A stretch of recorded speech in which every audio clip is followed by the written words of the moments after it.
Late night, Iain Lee on Talk Radio. We have ways of making you talk.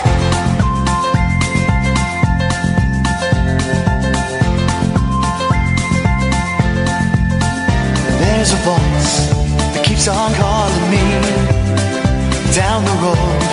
It's where I'll always be. Every stop I make a new friend. Can't stay for long, just turn around and I'm gone again. Maybe tomorrow I'll wanna settle down. Until tomorrow I'll just keep moving on down this road that never seems to end. When new adventure lies just around the bend.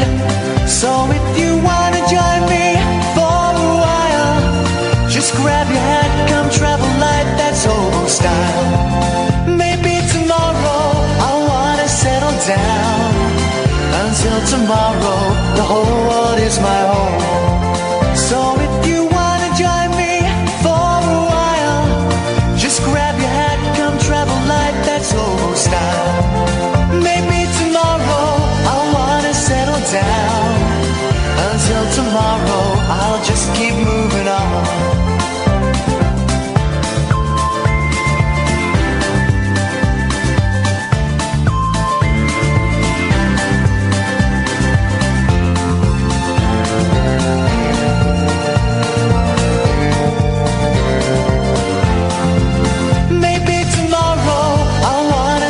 Down. Until tomorrow, I'll just keep moving on. There's a world that's waiting to unfold, a brand new tale no one has ever told. We've journeyed far, but you know it won't be long. We're almost there and we paid our fare with a hobo song. Maybe tomorrow I'll wanna settle down. Until tomorrow, I'll just keep moving on. So if you wanna join me for a while, just grab your hat, come travel light, that's hobo style. Maybe tomorrow, I'll find what I call home. Until tomorrow, you know I'm free to roll. Yes! Dear listener, thrice yes, good evening. Thank you, James. Thank you, Ash. That was certainly stuff. Coming up in the next 3 hours, God only knows. But so many ways you can get involved and you can join in. You can listen on DAB. You can, of course, listen online. Weekdays from 10 o'clock on talkradio.co.uk. You can watch me on Periscope. Periscope.com/Iain Lee. And for one night only, guys, I am joining the chat on the Talk Radio listeners Facebook page. Both me and Catherine will be chatting away. Catherine, go and like the Talk Radio listeners Facebook page for tonight, and we will be in there. And if you want to, say in there, there's a post that has been set up, Wednesday the 31st of May. If you want to go and chat and chip in with the conversation, me and Kath will be chipping in as and when we are able to. And I think we'll know by the end of the show just how much work Catherine actually does on the show. I'm joking, of course. She works very, very hard as the producer, having to deal with all the bullshine we get from lying PR men. I'll tell you on Monday evening about that.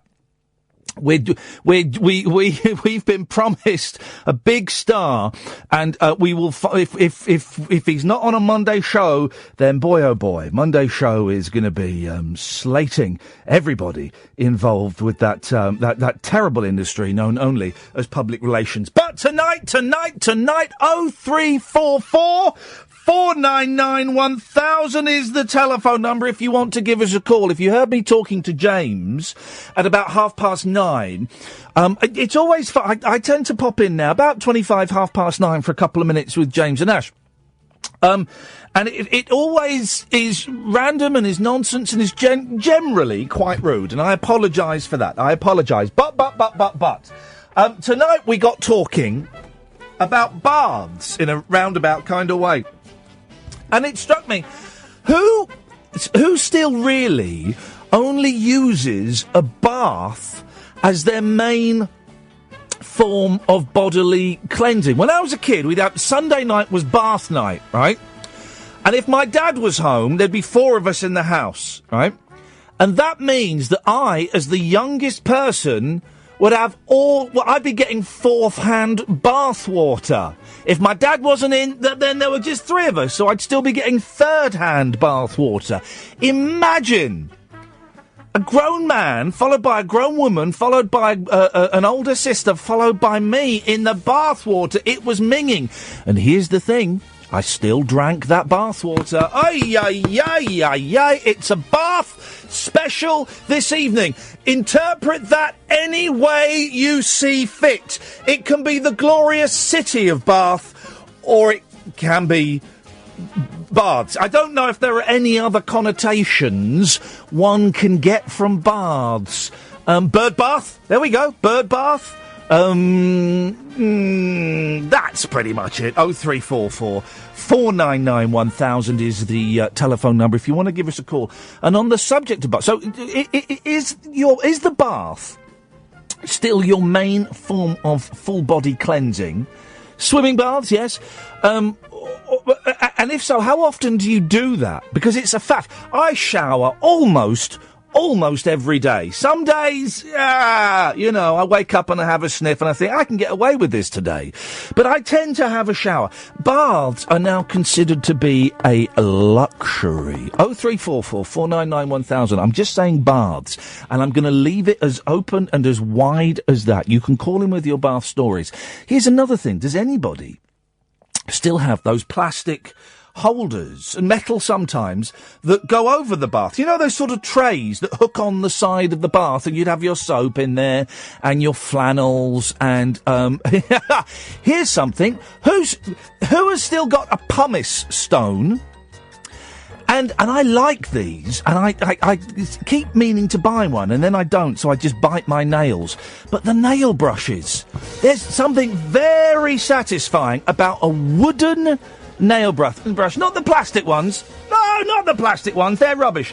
A wooden nail brush scrubbing away at your fingernails until they are clean as. Otherwise, you've got two other options. One is to get the hooked end of a nail file. That's dangerous if you go too deep. The other, of course, is to do what I do, and that's just bite your fingernails when they get too dirty. Then the dirt rises to the top. 0344 499 1000. There will be people under the age of 25 who will not know what a loofah is. You don't know what a loofah is. So how the hell are you cleaning your backs?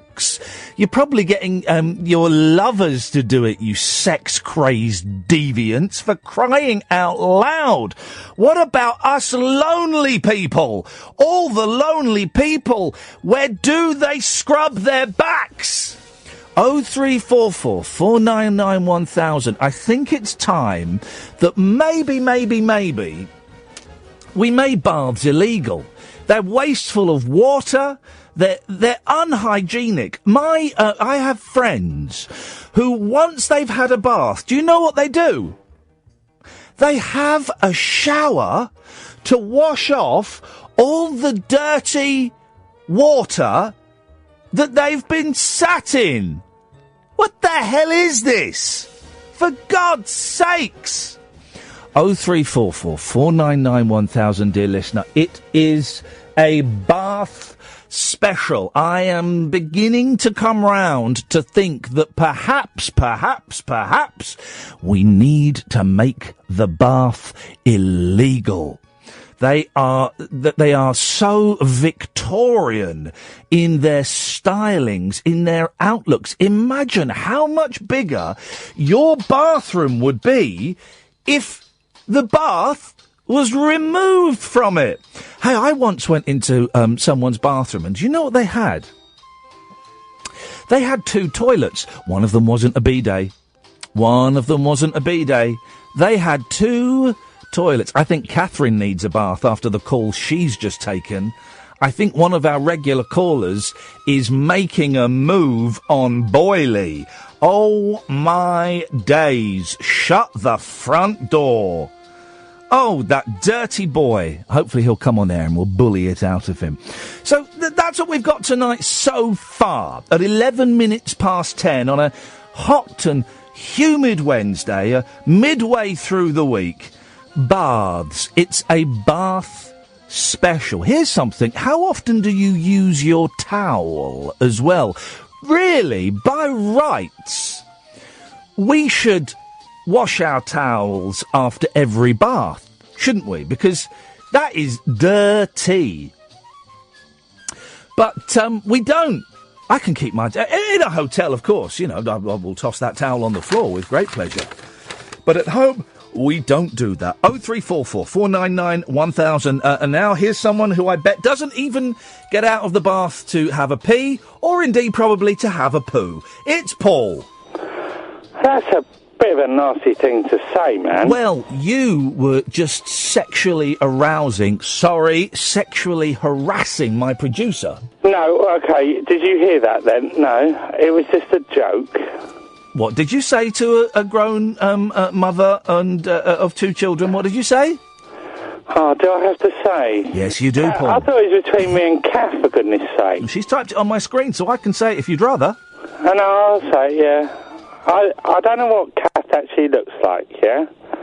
But I said to her the other day, I thought she might look a little bit like Emma Willis the other day. Because I found her voice Not interested in what you might have said the other day. I'm asking what you said today. I said, okay, I don't know what she looks like, but I think she might be as attractive that I might actually want to drink her bath also. Ladies and gentlemen, a proper... yes, I'm sorry. Proper sex criminal, actual deviant is on the line right now. And a water, please, as well. Thank you very much indeed. Paul, do you still bathe? Yes, I bath, yeah. Why? Once every couple of weeks. Yeah. Okay, yeah. It's a faff. People say, when I get I don't think you need a bath or a shower every day. Here's what?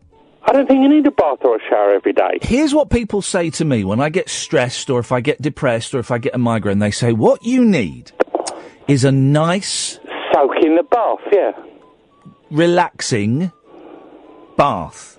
Okay, right. And that's hello, when you get Paul, in the bath with a bit of Radox, it makes you think too much, doesn't it? I wish I had a fader. Why is he not... I'm talking. Sorry. Thank you. Calm down. I'm talking. You're taking advantage of poor Iain because Iain doesn't have his faders.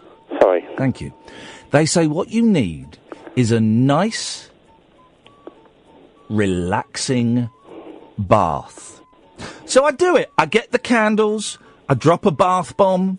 I run the bath, I have a book to read, and then I'm sat in the bath, and it is the most unrelaxing experience of all time, because I'm thinking, well, I've got to wash my hair. So you wash your hair, and then you can't read the book, thank you, Ed. You can't read the book because your fingers are wet, so the pages get wet.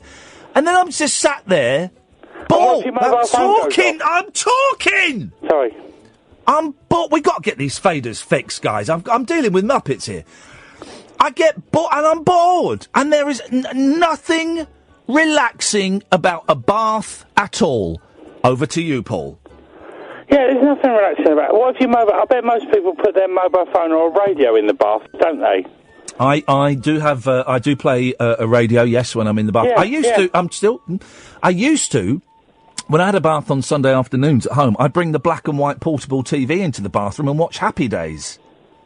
Oh, the Fonz, man. Oh, the Fonz, man. Okay, right. I don't know if I said this to you last week, but I wrote it down a few weeks ago about the Fonz. Yeah, you wrote a poem about the Fonz. There we go. No, I didn't write a poem. By the way, I don't like poetry on the radio, but if you've ever... Not a poet. Will you shut up?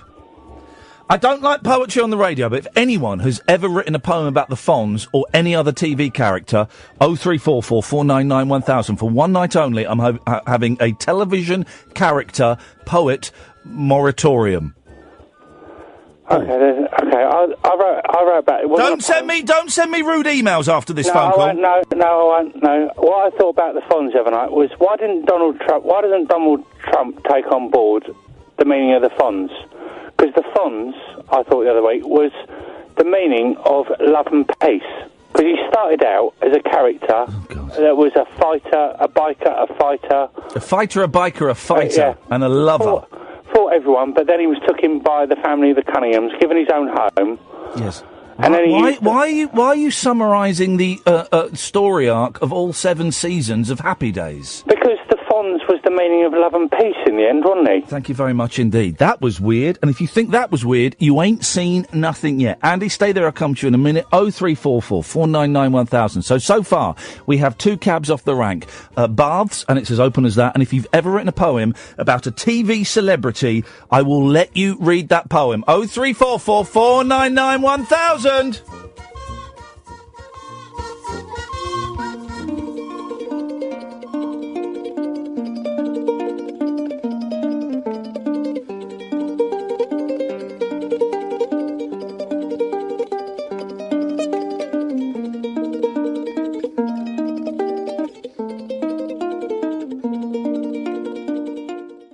Across the UK, online and on DAB. Late night, Iain Lee on Talk Radio. We have ways of making you talk. 0344 499 1000 is the telephone number. Let's go to Andy. Good evening, Andy. Good evening, Ian. Just you're breaking up. I'm just ringing to thank you for the tickets last night. Oh, you won the Stephen Page tickets for Leeds. I certainly did. Oh, blimey, mate. Congratulations. There's always that... Cause I haven't done competitions for ages because we weren't allowed to at the BBC. And there's always that worry when you have a guest on and you say, right, we're giving away a copy of the book or the new album or tickets. There's always that worry that no one is going to phone in and claim them. And you look like a pudding. But are you going to use them or are you going to sell them online for a fortune? Yeah, I'm getting all the asking one of my mates to go with me. Beautiful, mate. Oh, congratulations. Well, I'm glad they're going to a nice person and not a bastard. Language, Timothy. No, apologies. Yes, the yellow card. Yellow card. I'm waving a yellow card at me, Andy. Well, I'm glad you have got them. Have you got any bath stories for us? Well, I've just got a bath at home. I don't have a shower. Oh. Do you not? There was a thing in the 70s and the 80s, and I wonder if you can still get them. Before people, around about 1980, 81, people started having electric power showers fitted. It was a big thing. You get a power shower fitted, and it cost you a few £100. But before that, they had those plastic... attached to the tap. The rubber suckers that would attach to the tap, and then you'd use it as a shower. And there was something very satisfying. And you had to get the temperature exactly right, because it was a hot and a cold tap. But there was something very satisfying about attaching those rubber suckers to the taps, wasn't there? But you could soon burn yourself with them. Oh, mate, if you got the temperature wrong, you were absolutely screwed. Get burned or absolutely frozen. Yeah. They were a nightmare. And your mum wouldn't normally check the temperature, and you'd be going, it's my skin's coming off, Mum! Oh, just get on with it. Number of children that were burnt by parents not knowing how to use the fake shower that you clipped to the taps. I know. Luckily, I got out of that one. Well done, Andy. Andy, listen, thank you very much. Anything else before I cut you off? That's it, thank you. He's gone. He has gone. Ah, dear. Right, hang on. 0344 499 1000 is the telephone number if you want to give us a call. Busy night this evening, guys. I'm thinking we haven't got a fader in this year because Paul Ross damaged it. I can't criticise Paul Ross because I've done the same thing in other studios. You get excited, you get jiggy in the studio, and you knock over the drinks, and it buggers the thing. But for 6 weeks now, we've not had faders, and I think that Paul's call, first call, was a classic example of why we need faders. So I'm going to do a crowdfunding thing. If you could all just chip in £10 or over, and we'll buy new faders, guys. How's about that? So tonight's show, it is a Bath special, and that can be literally anything. Swimming baths, the city of Bath, any story you have got connected to baths. 0344 Sorry, what? Oh, you were expecting a grown-up, mature talk about the leaders' debate on BBC One. No, sorry, you've got the wrong station. We ain't doing that. I saw a bit of it, and I annoyed loads of people on Twitter by saying that I was being won over by one of the candidates. People on Twitter went nuts. I was called the C word by a man who didn't even follow me. It was very funny. But no, we're not going to be talking about that. What is there to say? Some people did good, some people didn't do so good, and some people bottled it. I mean, what is there to say? No, that's not what this show is, dear listener. If you've tuned in, if you've just found Talk Radio on your car radio or your DAB or online, maybe you remember it from the 90s and you've looked, it's Talk Radio's back. I wonder what they're saying about the leaders' debate. Well, what we're saying is boring, man. It was boring. It was so dull. That's all we're saying about it. If you want that, go to one of the other places. Tonight it is freeform. I was going to say scat, but I mean that in the jazz sense, not in the sense that some of you will be more familiar with. One of my lowest points in terms of creativity was interviewing the absolutely brilliant Cleo Lane. One of the... I'm not a fan of jazz, but Cleo Lane is one of the greatest jazz talents in this country. And for the whole interview, I was asking her about scat. Does it... I think... Here's a question, I said, because she was married to Johnny Dankworth. Does it get on your husband's tits when you spend all day scatting? Really?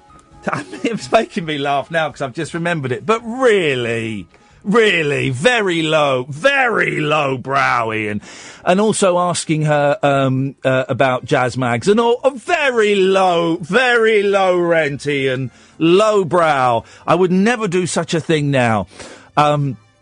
While were we talking about that? Oh, yeah, because tonight's show is going to be stream of consciousness. It's going to be lots of random bits appearing all over the place as my mind wanders away. You are welcome to chip in with any of your meanderings that may come up. Maybe I will say something that you want to talk about, baths or Fonzie or whatever. Or maybe you just... something on your mind that you want to say. It's a phone-in show unlike any other phone-in show, in as much as you can call in about absolutely anything you want. 0344 499 1000 is the telephone number. It costs you pennies, probably free. We call you back, and we have no calls lined up, so you would get on immediately. Now, here's something. And I got a bit of a reaction to this on one of the social networks, the one beginning with T. Won't say which one. I don't want to give it any undue prominence. But my car stinks of farts because I've got two boys and we just, there's a lot of blowing off humour going on in that car. And I treat my car like a hotel room, and I sometimes I doze in there. And I will, hang on a second. Paul, what do you want? I've just realised something. Yeah, Keith, shut up. Keith, Sport Video's gone off you now. Who has? Oh. Yeah, what have you called in for a second time? Because I just thought quickly about baths. Okay. So, what I do is I buy food. I'll buy sandwich, crisps, hobnob, big tub of hobnobs, and I'll just chuck it all on the floor when I finish. The wrapping all goes on the floor, and the car gets filthy and it's dirty and it's dusty in there. And so I've been planning for a while to treat myself to not a full valet. I wouldn't get a full valet done. I went to one place, right, but to get the car cleaned on the outside and on the inside. Okay, not a full deep clear. I went to one place once, and they're all kind of set up in car parks, aren't they? So I went to one, and I said, I've only got a Polo, right? And I said to the fellow, he had the price list on there, but I said, how much to clean the car inside and out? He looked at it, he went 60 quid. I went, what? He went 60 quid. I said, I don't want the full steam. I mean, the seats were a bit dirty because the dog had been. I said, I don't want the full steam clean. I literally just clean it on the outside and zhuzh it on the inside. He went 60 quid. I went, you are having a laugh. He said, well, take it or leave it. I said, I'm going to leave it. You're a thief. It's daylight robbery. And we had a bit of an argument, a little bit of argy-bargy. And I can't remember why, but for some reason, it was in a car park, and for some reason I made a point of staying parked where I was for about 5 minutes. I don't remember why, but I remember thinking, I can't drive away yet. That will show weakness. And after 5 minutes, I laughed and drove off. But so I go to this place now, and it's only 13 quid, £13, right? And it's perfect. Takes them half an hour, £13. You go in, they do the outside, they do the inside, bishy bashy boshy. But here's the thing. Here's the stupid thing. Before I went to get the inside of the car cleaned, and it's just they clean the windows, they hoover it a bit, and that's it. Not a wet clean on the inside. Before I went and did that, I cleaned out the inside of my car. That's what I did. I was going to go and pay some wonderful men and women, because it's one lady, to clean the inside of my car. So before I did, I cleaned the inside of my car. That's the most well, I thought it was the most nuts thing. And so I tweeted, I've just cleaned the inside of my car, which now means I can take my car to have the inside of the car cleaned professionally. And it turns out loads of you, do the same.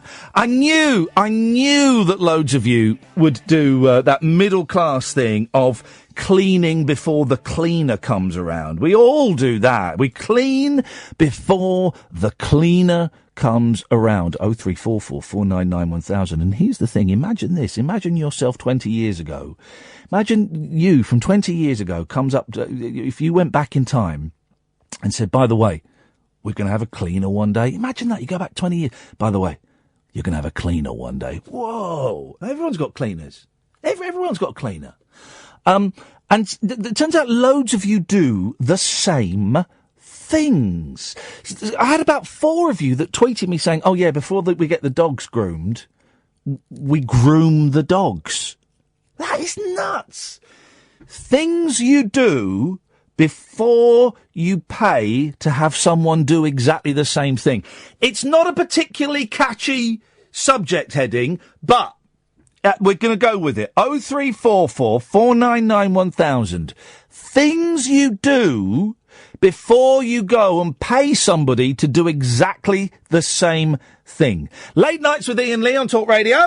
Late night conversation worth losing sleep over. Iain Lee. On air and off the leash. On Talk Radio. We have ways of making you talk. Busy show this evening, dear listener. Busy show this evening. If you tuned off in the last few weeks, it's got too heavy, and we still will touch on the heaviness and the dark side of life. Of course we will. It'll be rude not to. But let them know the Giggle Factory is open for business, guys. 0344 499 1000. Andrea. Hello. Hello, Andrea. So how much did you say you did to your car before you cleaned it? Sorry? How much did you do to your car before you actually gave it to the people that were going to clean it? Oh, okay. Well, I cleaned out all of the rubbish. Rubbish, what was that? Sort of... Detritus. Empty bottles and yes. wrappers. Yes, did all that. Yeah. I tidied up the CDs and took some CDs out. All right, I don't have those. Okay. I cleared out the boot. I cleared out the glove compartment. They don't usually do the boot, Ian. No, you're going to the wrong places, Andrea. Oh, I live in Merton. They do what I tell them to do. 13 quid and they do the boot. Well, I go to when I do my shopping in Wallington. Yes. And I will big up Wallington. Big up Wallington, guys. Why not? In Wallington. Anyone else does. I don't know if it's a real place, but well done, Wallington. You deserve it. Just up the road from Wimbledon. Yes. And I go in there and I say to the guy, how much would it be? Yeah. I've got a little black car. Okay, well, let's bring colour into it. Sorry? Yep. Yeah. And I say, well, what's a good... I say hand polish. Oh. And I always... Do you know what? I always get embarrassed when I say hand polish. That's weird. So you go up to a man and you ask him for a hand job? No, I go up to a man that's cleaning a car. Yes, okay. And how much? Got a T-shirt on. I wouldn't. Why do you want the hand polish? Because cars get dirty very, very quickly. Oh man, no, a hand polish is so good. Okay. If they just do the normal thing and they just sort of spray it off, no. The hand polish puts it all in nice and but I say just go inside the car, clean it up a little bit. The boot you don't need to worry about. Why do you not let them worry about the boot? Get them to do the boot. No, because you know what? There's really boring stuff in there. There's like a rain jacket. There's like a bottle of water. Well, there does have to be interesting stuff in there. Just let them clean the boot. Cleaning, because I'm not using the boot. Well, clean the boot though. Why do you want a dirty boot? You know what? The guy says to me, he says, £8. And I say, hand polish. And he says, £8. Yes.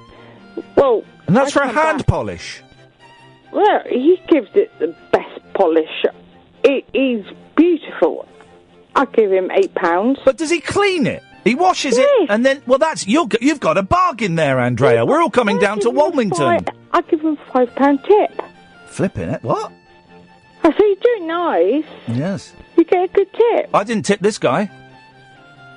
But tell you what, no, that's the way to do it. They clean the boot. Go in there and say, yes, all right, I'd like this. Yes. You do it well. Well, yes, that's what I do. I go in there and say, I'd like this, and they do it well, and then I pay them the money that they asked me for. Yeah, well, what about if they do it a little bit better? Well, I don't know what that would look like. My car looks... No, my car looks clean. You can't clean a car better than it just being clean. Yeah, there is. You can't be. If you ask for your car to be cleaned, and then you get it back and it's clean, that's what you asked for. Yeah, but you like a shiny clean. You are? A shiny clean. Well, no, all I want is it cleaned. And it shines it's so a bit. Funny. I'm watching you on Periscope and you're doing all your hand gestures. It's really, really funny. My computer's run out of battery, so I'm calling in the emergency battery team. It's really Catherine. funny. There we go. I haven't watched you on Periscope and talked to you at the same time. Uh-oh, Periscope's frozen. No, it hasn't for mine. Mine's just... No, it probably has now. Yeah, it has. You've frozen it on purpose. Yeah, it's frozen. Yeah, you have. Well, I'm going to walk into the other room. Well, keep walking. That'll unfreeze it, I don't care. See if that fixes it. Pardon? See if that fixes it. I'm just walking into the other room. Has that fixed it? I don't know. The phone's in my bedroom. I'm now in... Okay. Right, I'm going to walk back into the bedroom. See if that's... Okay, has that fixed it? Let me have a little look. I'm not that quick, Ian. I do go to the gym twice a week, but I'm not that quick. Okay. Yeah.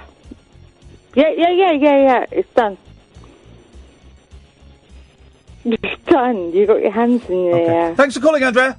Thank you. Bye. Let's go to Hugo Peters. Good evening, Hugo. Good evening, Hugo Peters here. Bon vivre, raconte, homme de monde. We haven't got time for that tonight, Hugo. It's a very, very full switchboard. What have you got for us this evening? Is it baths or things you do? Things you do. The Ernest Hemingway. Hello. Of the noughtiness. We really, honestly haven't got time for personal introductions from callers.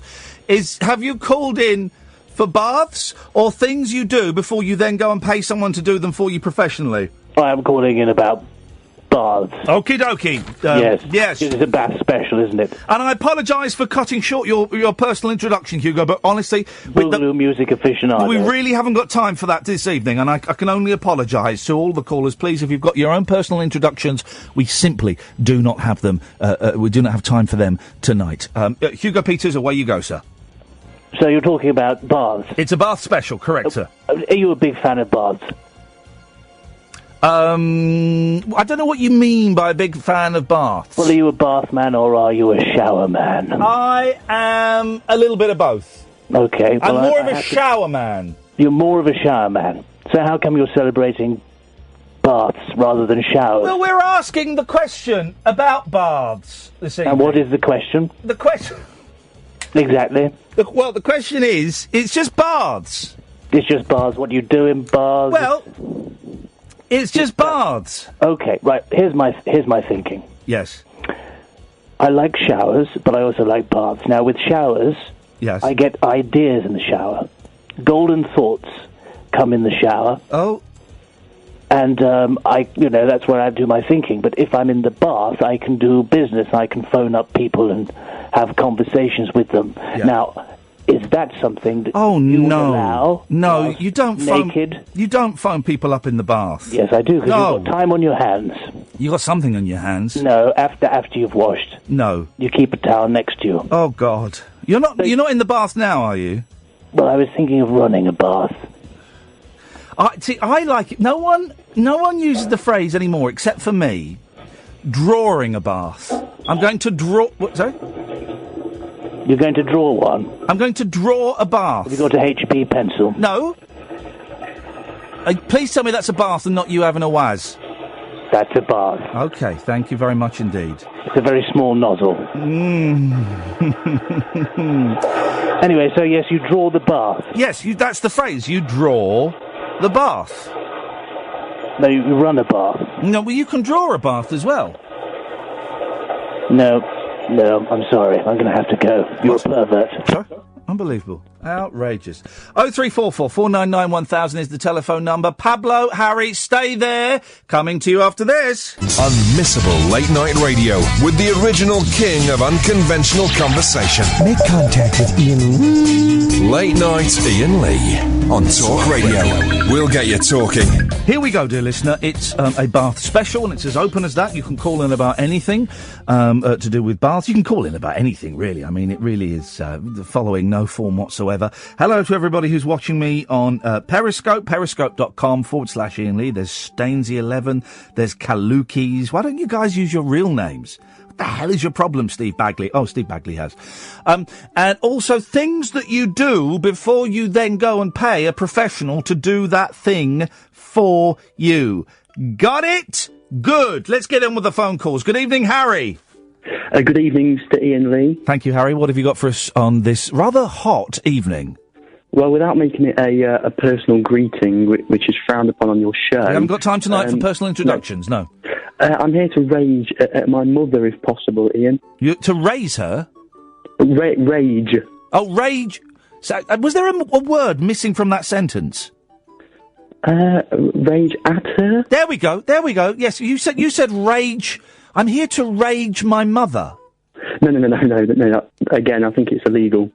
Okay, well, let's see. So, okay, you want to rage at your mother, yes? Yes. Well, in a very, very hard time in my lifetime, I'm participating in GCSEs, Ian. Yes.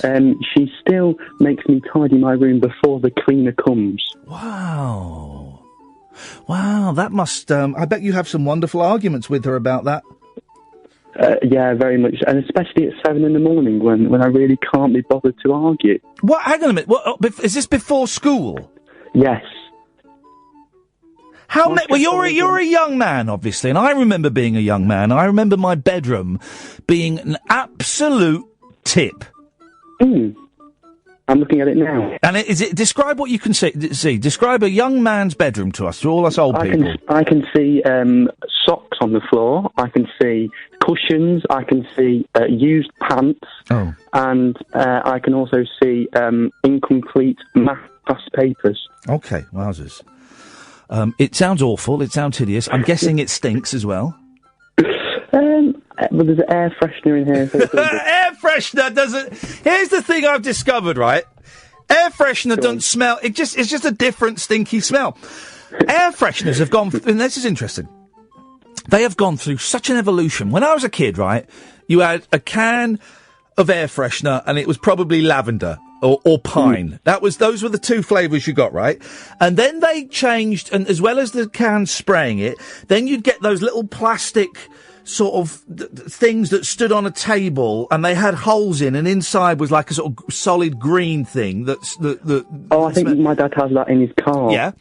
And then it evolved into ones that you plugged in. Then you got air fresheners that you plugged in. And now, of course, it's those Ponzi sticks sticking out of a bottle. That's the one I've got on my windowsill. Yep. I'm probably worse off with it than I am without it, to be honest. Broken Britain, we are. Even teenagers are using those Ponzi sticks in a bottle. That's outrageous behaviour. You wait till you get your own place, and for the first 6 months, you will want to keep it really, really tidy because it's the own place. Turns out Mum was right. All got to keep it tidy. Take your shoes off when you come in. Whoa, got to keep it. Hey, who's not? Come on, guys, wipe down the kitchen surfaces after you. That's for 6 months.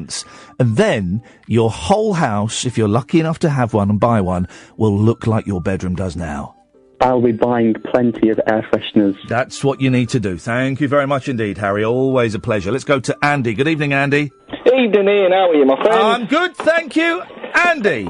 That's, well, on the subject of baths, it just struck me how much less I bath my second child than I do with my first one. Oh, pourquoi, Yati? Tell me why. Well, just my bloody laziness, if I'm honest. Yeah. Do you remember the first bath you ever gave your baby? Oh, yeah, it was horrific. Did you have the instructions with you? We had instructions with us on how to do the bath. No, we didn't have instructions. It was covered in the antenatal classes that we went to. Yeah. But it was just an absolute... We were shit. That's all right, it's a yellow card, don't worry. Well, yeah, you I think you stopped just in time, thank you. No, we were absolutely petrified about doing it. You know, holding this thing. Because are you hot? Is the water too hot? Is the baby going to be scalded? Is the baby going to catch pneumonia because the water's too cold? What if we drop the baby and it cracks its head open? What if it has a shock? And what if we got the wrong soap and it's allergic to that? And no! Oh mate, it was just an absolute nightmare. And then we had the poo in the bath as well. Oh mate, that happens. That still happens from time to time. That still happens. But yet we had instructions. We were reading these instructions for the first time because you don't do the first bath in the bath, do you? You have like a little baby bath. That's it, yeah. That you do it in, and it was all. Oh, what's going on with my chair? Why'd you keep doing that? That's it. And very, very stressful. And now, bath time now that the boys are 7 and 4 is 7 and 5. Bath time now is still stressful, but in a completely different way. We've just, in the last 3 or 4 or 5 months, stopped them bathing together because it's just a nightmare. So we have one get in, and then the other then gets out, then the other one gets in. Because Mum, Dad, he's kicking me in the peanuts. That's what they call them. It's a nightmare. It's an absolute nightmare. I just find it so stressful for many different reasons. I mean, mine are 2 and 6. Yeah. And everything like that. So we're just kind of... I mean, they're still bathing together, but it's just a case of swapping one, then the other, and then that sort of stuff. And then it's like, no, put that down, leave that alone, get your toe out the tap and all that stuff. Oh, man, but my wife gets very particular about the youngest likes to drink the water. But the thing is, I know that I did. I've just remembered as I'm saying this sentence to you, Andy. My thing was, right, is I would get the flannel soaking wet, I'd put my head back and I'd squeeze flannel water into my mouth. Actual flannel water. And then I'd suck the flannel. Dirty, dirty boy. Yeah, it'd probably help build your immune system up there. Well, this is the thing. They say, don't they, that you should let your kids eat dirt. Yeah, absolutely right. Because it makes them stronger. If they're eating dirt, they're getting all that stuff and it makes them stronger. So maybe my lackadaisical approach to my second child and her bathing, building her up. We, I remember someone, might have been my mother-in-law or something, I don't know, just, maybe it was my wife, I don't remember these things that seem so important at the time, they fade into insignificance, but I remember very early on, someone wiping the boy's hands after every mouthful of food. It's going, no, just let him get dirty, don't keep wiping him, because he's gonna grow up with a problem, and he'll want to keep clean all the time. Absolutely right. I mean, I've taken a different approach to feeding from the boy, who's the oldest one, to the girl, really. I mean, the boy, he's absolutely fussy. He won't even eat chips or crisps. And I think it is because we were just sort of that paranoid about wiping up and him being a messy eater and that sort of thing. Yeah. I think there's a definite thing there. Is there anything... don't worry, guys, we'll stop the parent talk in a bit, because not everyone is a parent, but is there anything more disgusting than an 18-month-old feeding themselves? It really is. Oh, God, it's awful. It is disgusting, isn't it? Oh, it's horrific. Just what you find in their ears and in the hair and on the skin. Oh, and our youngest he put too much. He started doing it again now, but without the final result. He would put too much in his mouth so that he'd throw up. Oh my God! It was horrible. Oh, blood, kids. If you've not got kids, don't have them. There's enough in the world already. We don't need any more, and they are disgusting. Andy, thank you for that, mate. No worries. Cheers, my dears. Ta-ta. Let's go to Jake. Good evening, Jake.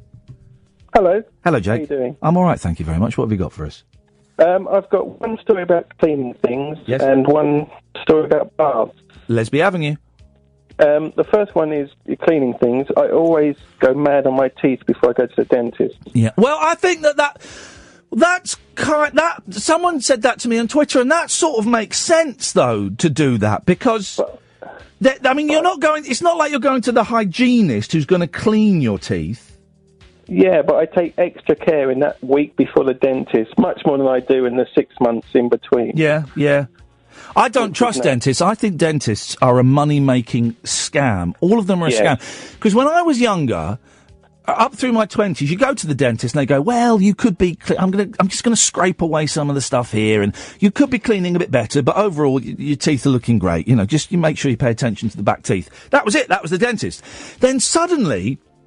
About 14, 15 years ago, you'd start going to the dentist and they'd say, yeah, I'm just going to scrape this. I'm going to suggest you book an appointment with the hygienist. Then suddenly a hygienist became a thing. And you had to go and pay for a hygienist. And it's like 40, 50, 60 quid. And you go to the hygienist and it's like being in an abattoir. The blood and the crap that comes out of your mouth, and it's torture. Yeah, and when did the mandatory X-rays become a thing? When did the mandatory X-rays become a thing? It's outrageous! Anyway, can I tell you a quick story about a bird bath? Of course you can. Oh, bird baths. We forgot bird baths. Yes, put that on the list. Yes, definitely. Go. Anyway, earlier this morning, my grandma died. Oh, I'm sorry to hear that, man. Which is what I phoned up earlier about. Yeah. But it tied in with a bird bath story. Okay. When I was about 16... my grandma, she was the youngest of 9. Wowzers. One of her brothers died, and I was sent up to deal with, the estate because she was not in a position to do it. Yeah. So I turned up at my great-uncle's house, never met him, had to go through, try and find, any documents, whatever, that needed to go through. So I turned up at his house, and I was going through everything. I went out to the garden to have a quick sneaky fag. Yeah. And the next door neighbour leaned over the fence and just said, oh, hello, are you Bob's nephew? Are you here to deal with it? And I said, oh, yeah. So, oh, yeah, very sad story. Do you mind if I just take the bird bath? Oh, cheeky. And I was like, I don't know. Yeah, I suppose you could. I had no emotional attachment to me. Anyway, so I told my grandma about this, after the funeral, and she's like, well, what did you charge the neighbour for it? And I did not know what to say, so I just said, I just asked for 20 quid, Grandma. So I had to give my grandma 20 quid, and I never told her. She knows now. She is in the place of eternal, infinite knowledge. She knows now. So this is my confession, really. So God rest, Grandma, and hope you spend the 20 quid well. Oh, well, Jake, I'm sorry for your loss, mate, but thank you very much for sharing that story. It was a very funny story. Thanks a lot. Cheers, man. Take care. Bye-bye. Let's go to Pablo. Evening, Pablo. Drip, drip, drip. Drip, drip, drip. Yeah, baths. Yes. I don't know if I've ever had an entire bath where I've just laid down. Isn't it like a bath, just a series of getting up? Huh? Like soaping yourself, getting down, getting back up. Who's getting up? Hang on, why are you getting up in a bath? Well, not getting up, but kind of like sitting up. Like, would you... laying down, sitting up. I don't understand why you've turned a bath into something that sounds like the assault course on the Krypton Factor. You've got to get those crunches in, You get in the bath. First thing I do is say I do my bath. I kneel in the bath, right? Because then I've got to put my head underwater to do my hair. So I kneel in the bath, do that, get that out, to put the soap in, put it back in, rinse. Right, then that's the hair done. Then I can sit back in the bath, and then I just kind of scrub myself. Well, I like a hot bath, so it's 1 foot in, quickly out, give it a few seconds, back in, slowly turn on the cold tap, put the other foot in where the cold tap is. Oh, I don't like a hot bath. I do not like... You need a nice hot bath. No, I don't, mate. That is insane. Unless you come out pink, it's not doing it right. No, I don't... I don't... No, no, I'm not a fan of the hot bath, I'm afraid. But that's your jam, is it? It's my prerogative. Yeah, well, that's fair play. Here's the thing, I only recently found out, I say recently, in the last 3 or 4 years, that it's not prerogative. What? It's prerogative. Was that, oh. Sorry. You didn't know that either, did you? I've just blown your mind. It's not my prerogative, it's my prerogative. Prerogative. Was it Jonathan Ross who told you that? No, it's how you spell the word. Prerogative. That's your prerogative. Pablo, you need to go and have a lie down. I think your mind has been blown away, dear listener. It's my prerogative is how the word is spelt, and indeed how the word is said. And God damn it, it's ridiculous. 8 callers in the first hour, dear listener. For all of you grown men slagging me off on forums like a 15-year-old girl bitching about Justin Bieber's new single, I had 8 callers in an hour, whereas you have 0, dear listener. 0344 499 1000. The show continues onwards apace.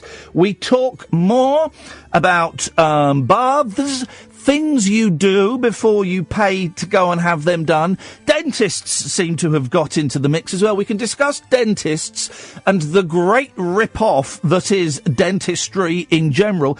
Any other... I think opticians are a rip-off as well. I think opticians are a money-grabbing bunch.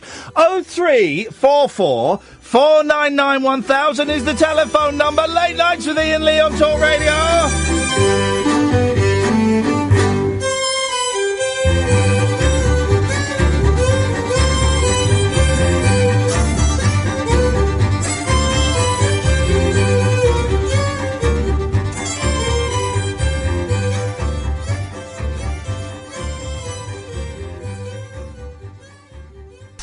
Talk Radio. A brand new caller coming up next. It could be you after him. 0344 499 1000. We are discussing baths. We are discussing dentistry. We are discussing rip-off occupations. We are discussing pretty much everything apart from that really dull leaders' debate that was on television tonight. Late Nights with Iain Lee on Talk Radio. Late Night, Iain Lee on Talk Radio. We have ways of making you talk. Well, I'm not the kind to kiss and tell, but I've been seen with fire up. I've never been with anything less than a 9. So fine, I've been on fire with Sally Field, gone past with a girl named Bo, but somehow they just don't end up as mine. It's a death-defying life I lead. I take my chances. I die for living in the movies and TV.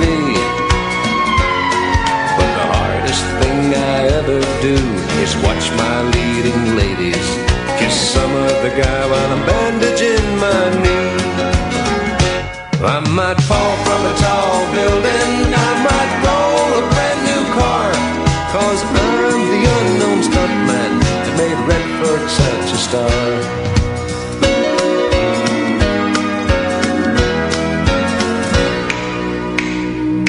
I've never spent much time in school, but I've taught ladies plenty. It's true, I hire my body out for pay. Hey, hey, I've gotten burned over Cheryl Teague's, blown up for Raquel Welch. But when I wind up in the hay, it's only hay. Hey, hey, I might jump an open drawbridge or Tarzan from a vine, 'cause I'm the unknown stuntman that makes Eastwood look so fine.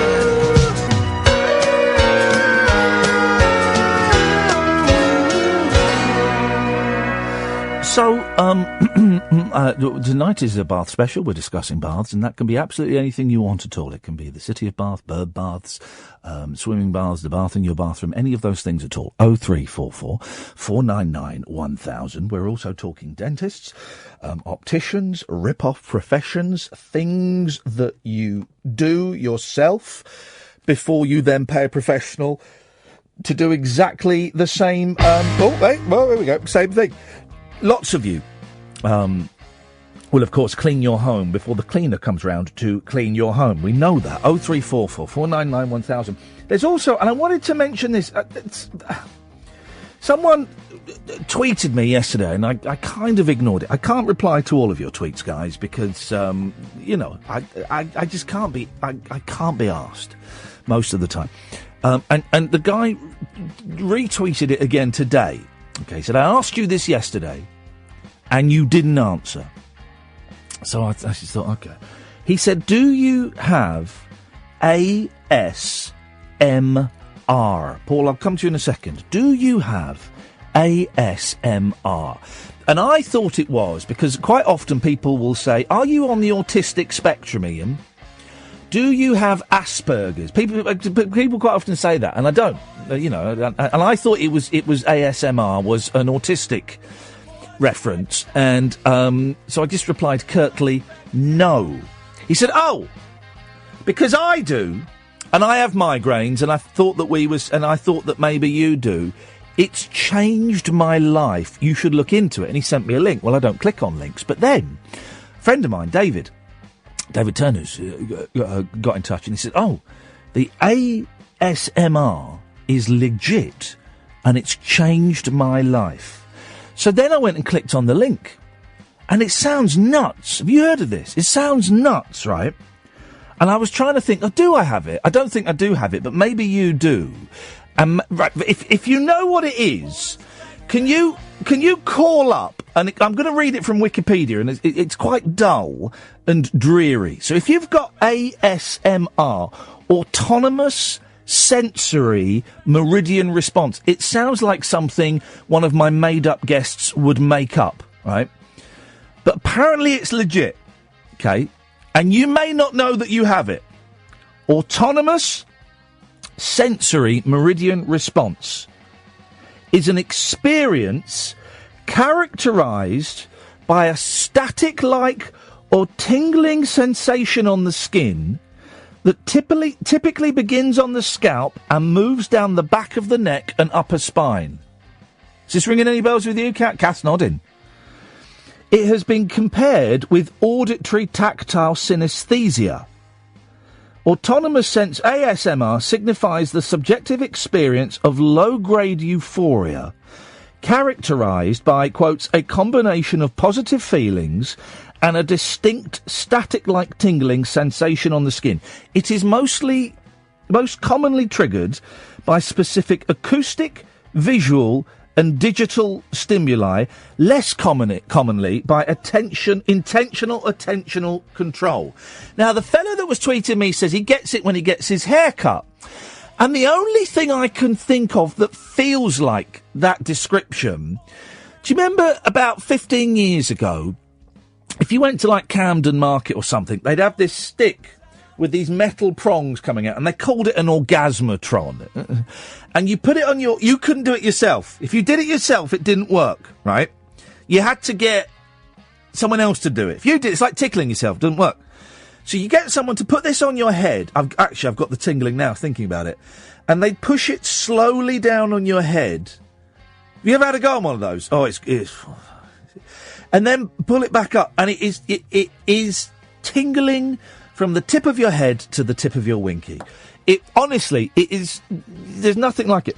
And that's the only thing I can think of that comes close to that sensation that's described there, autonomous sensory meridian response. If what I've just read out rings a bell with you, or maybe you knew about it already, can you give me a call? Because I'm not sure if I'm completely buying it or not. Okay, so 0344 499 1000 is the telephone number if you want to give us a call. Paul's a brand new caller. Good evening, Paul. Hello, you all right? I'm all right, fella. Sorry for keeping you waiting so long. That's all right. What have you got for us this evening? Well, I've got no idea what that ASMR stuff is. Okay, you don't get that kind of tingly... No? No. Have you ever... Do you know what I mean when I say the orgasmatron? Yeah, I remember them. And did it... You used to get them in Gadget Shop and Yeah, in Gadget Shop. Do you remember that? And did it work on you? No. What, even if someone else did it? No, you just look like an alien. So they would do the thing where they push it down and put it up, and you wouldn't feel that tingly thing all down the back of your neck? Other than feeling awkward, no. Wow. Okay, okay. Maybe we're onto something then. We might have stumbled on... Thank you for that, Paul. You've been more helpful than you know. What have you got for us this evening, boss? It was calling up about baths, really. Yeah, go on. It's a bath special. It is a bit of a bath special. No, I wanted to tell a really weird and embarrassing story about me in a bath. Beautiful. This is exactly what we're here for, sir. Away you go. Yeah, exactly. Well, I'm quite a tall chap. I'm 6'7". Hey, flipping it. What size feet you got? Size 15. Say that again. 15. 15. Well, 15's not actually that big these days. How old are you, Paul? Pretty big. I'm 38. Yeah, it's big for your age, but there are kids now, and I'm talking like 14, 15 that have got size 15 feet. Man-child. Yeah, honestly, it's incredible. They're getting bigger and bigger. But anyway, sorry, carry on. That's all right. Well, being 6'7", I don't really take baths because I don't really fit in them, to be fair. But there was one time where everyone was at the house, you know, the kids would go on, the wives would go on, and you kind of think, yeah, I quite fancy a bath, fancy a bit of a chill out. Yeah, of course. So I got in the bath, I lowered myself in. I couldn't really get my entire body under the water, so I had the bright idea of folding my legs underneath myself. Yeah, okay, okay. I think I know where this is going, but go on. In doing so, I managed to completely trap myself in the bath. Of course you did. And had to wait there until my wife came home, and then every shred of dignity I've ever had went out the window. How long was your wife away for? About 40 minutes. Oh, okay. I thought for a second I thought it was a weekend, and this was Friday night. Okay, and I mean. So let me get this right. You had your legs underneath you, so you were sort of kneeling down. And then kind of, if you kneel down and then lower your back in, so you kind of, you know, you're craning yourself back into the bath. It's a genius idea at the time. I thought I'd crack this. Oh man, alive! And what did your wife say when she came in? Well, you know, just the ubiquitous tut and shake of the head. How did she get you out though? What did she butter you up or something?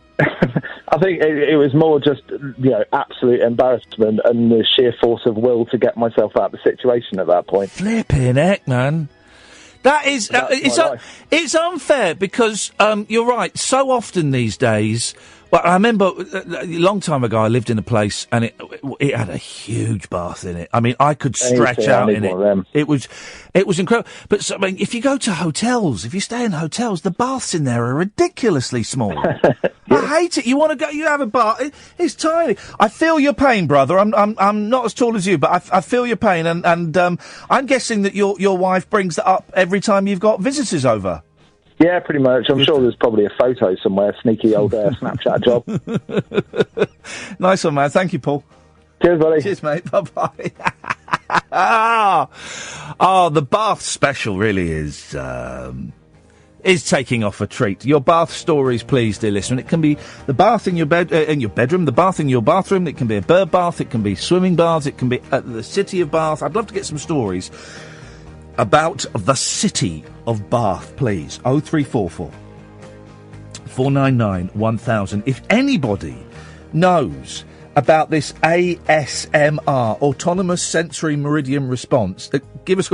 I'm surprised at what Paul said there. Oh, Sally's called in about that. Sally and Tim, I'll come to you in a minute, promise.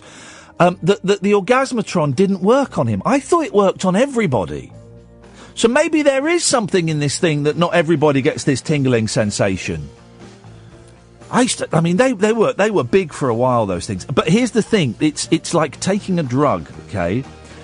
The more often you do it, the less effective it becomes. And I remember once having it done to me and going, nah, this ain't working. That ain't working. It's gone. It's gone. The magic is gone. 0344 499 1000 is the telephone number. Late nights with Iain Lee on Talk Radio. The radio show for people who know the best part of the day is the night. Late night Iain Lee on Talk Radio. We have ways of making you talk. 03444991000 is the telephone number if you want to give us a call. Gosh, it is busy this evening on the phones. Good evening, Sally. Hello, Ian. You alright? I'm all right, thank you. You've called in about this ASMR. Yeah. What do you have it? I do. I've had it since I was a little girl. Right. So, how does it? The clinical description in Wikipedia doesn't really kind of clarify what it is for me. Right. Okay. What it is say somebody's brushing your hair, or you're watching for example, a teacher would be writing on the board. Yeah. And they're doing it very slowly and carefully. Yeah. And sometimes it can be sounds too. And it gives you this tingling feeling at the top of your head. Yeah. And sometimes it can go down your limbs. Aye. And it's really, really nice. And really I can hear that from your voice. The way you're describing it, it sounds delicious. It is. ASMR videos they didn't kick off until about 6 years ago. Now, hang on a minute, because, okay, now those are the videos where it's someone whispering or something. Yeah, well, they can be whispering, they can be doing tasks. Unfortunately, there's a lot of people that have turned it into a sexual thing, which is a bit weird. But I thought, okay, I didn't realise that, because I'd heard of those videos, I didn't realise that was connected. I thought the videos were more of a way to kind of de-stress. I didn't realise that they were triggers for giving pleasure. Well, some people use them for triggering tingles. Yeah. And some people use them for... loads of people have written to say that they have PTSD. Yeah. Depression, things like that, and it really relaxes them. Yeah. And I've suffered with depression for a long time, and the last sort of 5 years have been really difficult. Yeah. And they've really helped me when I'm having panic attacks. And they help you what? In that they calm you down, or that they create the tingle? They create the tingles, but they also, because you're concentrating so much on what the person is doing in the video, it sort of, you forget about what you're panicking about. I want the tingle. And is it the tingle you get? Do you know the orgasmatrons? Yeah, I've got one, yeah. Right. You can't do it on yourself, can you? No, I have to get my partner to do it. And is that the feeling? Yeah, it's the exact same feeling, and it can go down your neck and down your limbs, and because I've had that feel. I've definitely had that feeling with those things. I'm going to bring one. I'll get one and bring one in, right? Because they're good. But it's sort of sexual, but it's not sexual. If that kind of makes sense. They were referred to start with as braingasms. Right, yeah. I think I don't think it did it any favours, to be quite honest. But a lot of people, they call it an ASMR community. A lot of people in the ASMR community have never really talked to anybody about it, because they thought they were a bit weird. This is what I was getting today from the couple of people on Twitter who mentioned it. Yeah, and my partner thinks that he understands it, but he thinks you're a fruitcake. Yeah, of course he does. Of course, that's why he's with you. We want to go out with interesting, the mental people. But so the thing so me getting it from the orgasmatron, does that mean that I am ASMR, or is it just that most people will get it from that and it's slightly different? My partner doesn't get it from the orgasmatron. No. I think the best thing for you to do is to watch some videos. Some of them are really, really weird. Well, I saw an open mind. What prompted it was someone sent me like a 30-second clip, which I retweeted, and it just said, "This is very satisfying." And it was a lump of purple, glittery goo, and someone was cutting it. Yeah. They don't do anything for me, to be honest, but some people do. Wow. Some people like listening to other people eating, which is a bit weird. Yeah, that is a bit weird. So, I'm going to look into this, Sally. Thank you for that. That's okay. Nice one. I appreciate that. We've got people listening in San Antonio. I think, was it San Antonio? I missed that on Periscope. But anyway, welcome, Juanita. 03444991000. Let's go to. We got Hemo. We got Tim. Let's go to Tim first because Tim's been waiting for ages. Good evening, Tim. Yeah, hello. Hello, Tim. That girl's just made me laugh about the ASMR. Why? Well, you see, I've seen these ASMR videos. Yes. And they're sponsored videos. So they're mainly on YouTube, you find. Yeah. And you find thousands of them. And they're all sponsored. Well, they're not all sponsored, are they? They are, yeah. All of them are sponsored?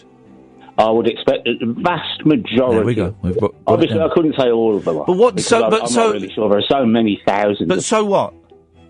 Well, I'm not saying anything's bad with them. Apart from what I'm saying is that they're a modern form of prostitution for young kids to get involved in to earn money off social media, and that's all that they are. Because it's a load of kids whispering at you, isn't it? Sorry, for a second, I thought you said that these ASMR videos were child prostitution, but I couldn't have heard that. Say it again, Tim. They're a way of young people to earn money off social media by whispering to old fellas. You know, like the first caller you had. Tim, can I just check before we Tim? Before we continue this, right? Let me just check. Are you a wind-up call, or are you a genuine call? Well, obviously I'm genuine. I'm telling you the way it is. I mean, it's up to you if you choose to listen or not, isn't it? I choose. I can only say it this way, Ian. You're your first caller. Yes. We only wanted to drink all the bath water. Didn't say all the bath water. Well, the majority, as much as he could. He didn't set a limit on the amount of bath water he wanted to drink. Well, how much do you reckon he'd drink of it? Well, I mean, a couple of swallows. Is it how much you'd drink? I wouldn't drink any of it. Why not? Because I'm not going to drink someone's bath water anymore, apart from my own. But why not? For what reason wouldn't you drink the bath water? Well, why would I want to? Well, no, I'm just asking you why you wouldn't. It's just a question. Yeah, and I've told you that I'm not going to.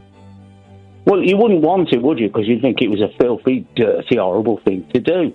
And you wouldn't want to pick anything up off them without anything. You wouldn't want to be eating all the grit off their body, would you? That's not the reason why I wouldn't do it. Well, why wouldn't you then? Because I have my own supply of water, but I wouldn't rule it out.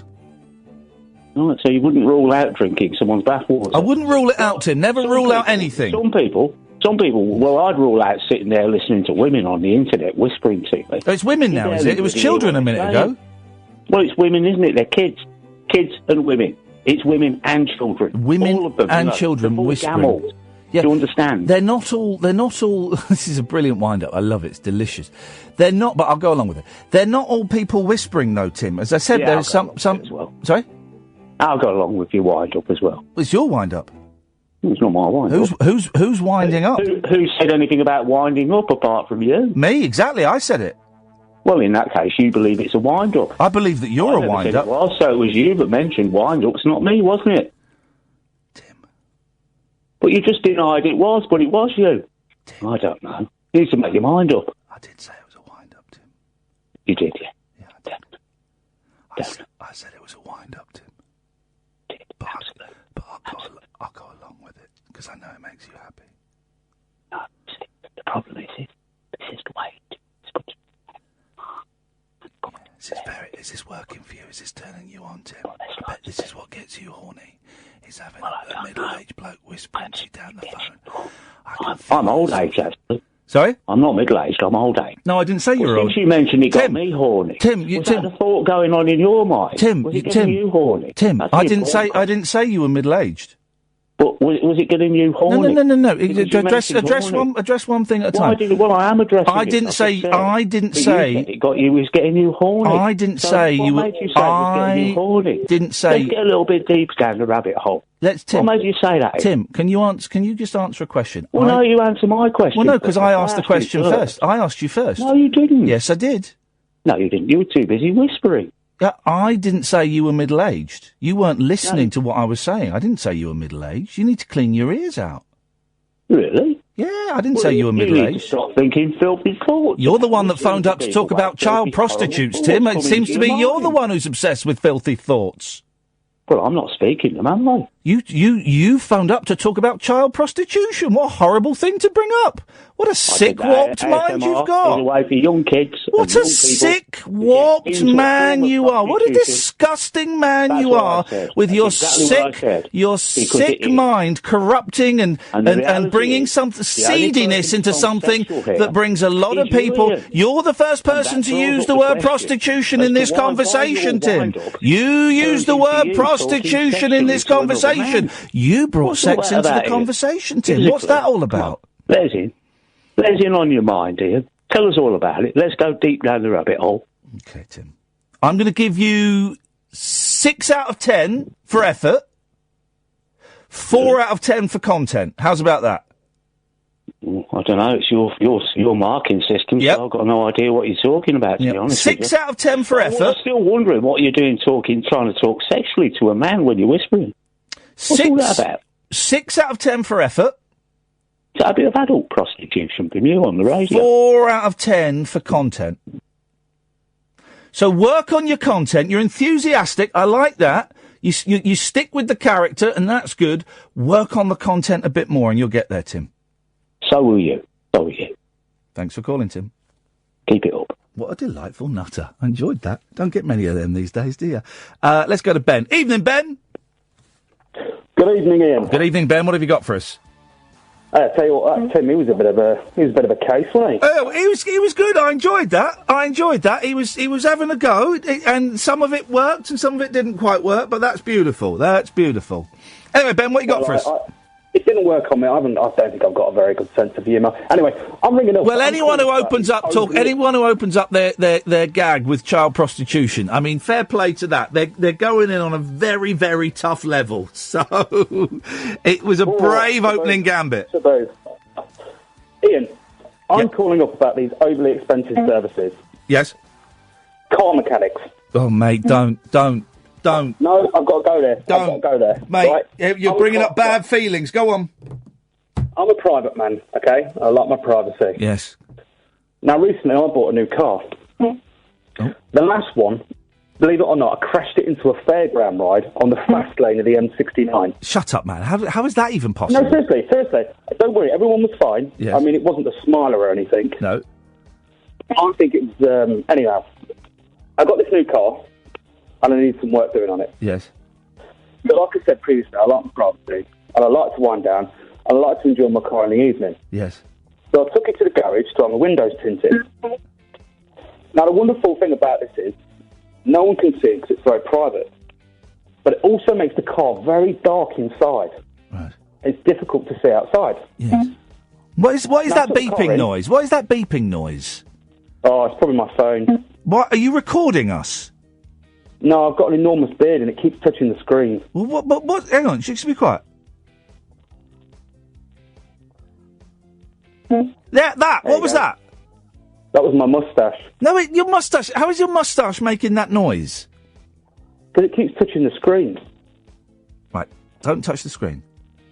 All right, I'll move the phone a lot away from myself. How's that? Okay, yeah. What's going Sorry about that. I don't trust any of these callers tonight. I think we've been infiltrated. Anyway, I took my car in. Yes. I took my car in. Oh. The guy looked it over. It's not a big car. It's just a small car. It's not a big job by any count. Yes. Anyway, he scratched himself in various places. God, I wish I had a fader. Yes. Scratched again. Yes. And he said 200 notes. Yes. And I tell you what, 200 notes, Mr. Lee, it's daylight robbery. What was wrong with the car? Well, he didn't have tinted windows. Right, and you wanted to have tinted windows? Yeah, and he said it was 200 quid. That sounds quite cheap for... I'll tell you again. It's daylight robbery. Oh, I'm sorry. I'm so sorry. Okay, do it one more time. I've got a symbol. Yep. 200 notes. Yep. I tell you what. Yep. Daylight robbery. Anyway, I'm sorry for car headlights up, mate. I'm sorry for being slow on the uptake, Ben. Thank you. I'm sorry, guys. I was so on guard after that last guy that I mean, people are phoning up with jokes. What can you do, dear listener? I mean, really. Oh man, flipping hell. Hemo Maximum Mix. Stay there. We'll come to you in a little bit. If you want to take part tonight, you're more than welcome to. People watching on Periscope, I got the website wrong. I type it in when I'm coming in a rush. It's talkradio.co.uk. Talkradio.co.uk. You can listen on DAB. You can give us a call, 03444 99 1000. Late Nights with Iain Lee on Talk Radio. Late Night Iain Lee. On air and off the leash. On Talk Radio. We have ways of making you talk. I'm sorry, guys. I was so on my guard after that penultimate call that I missed. It was a delicious punchline. Well done. Well done. Thank you very much indeed. We're talking baths. We are talking rip-off industries. Dentistry is the one for me. What else are we talking about? ASMR.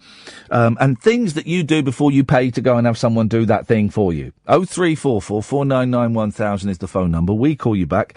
If you're on Facebook and you go to type in Talk Radio Listeners, there's a whole Facebook page where people gather to discuss the show, and it's very, very busy this evening, and me and Kath are sort of on there, loitering around there, and I'm trying to post on there when I can, but it's a bit tricky because I'm doing a radio show and Kath is doing a radio show, but we're kind of logged in there and we're having a little look and seeing some of your comments. Let's go to Hemo!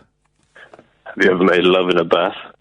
No, I can't fit me in a bath, let alone someone else.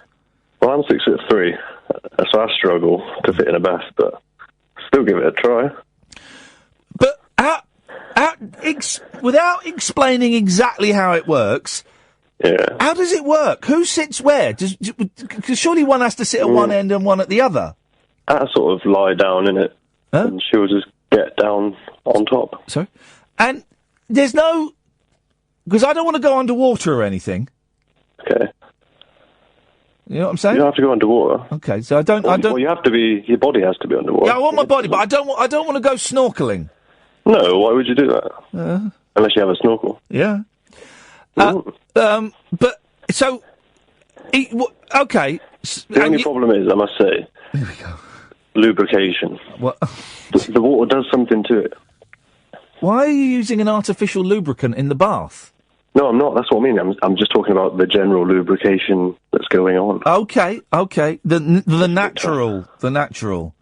Yes, it's not so good in the water. It kind of washes it away. You always hear of people doing it in hot tubs. Please stop. I don't know why they would. Please stop. Sorry. Please stop. I never got the thing about... I'd never wanted to do it on a beach, either. Because I don't want sand. I don't want sand around my penis. I don't want it. Mud around it either, so I wouldn't do it in a field. I wouldn't do it outside.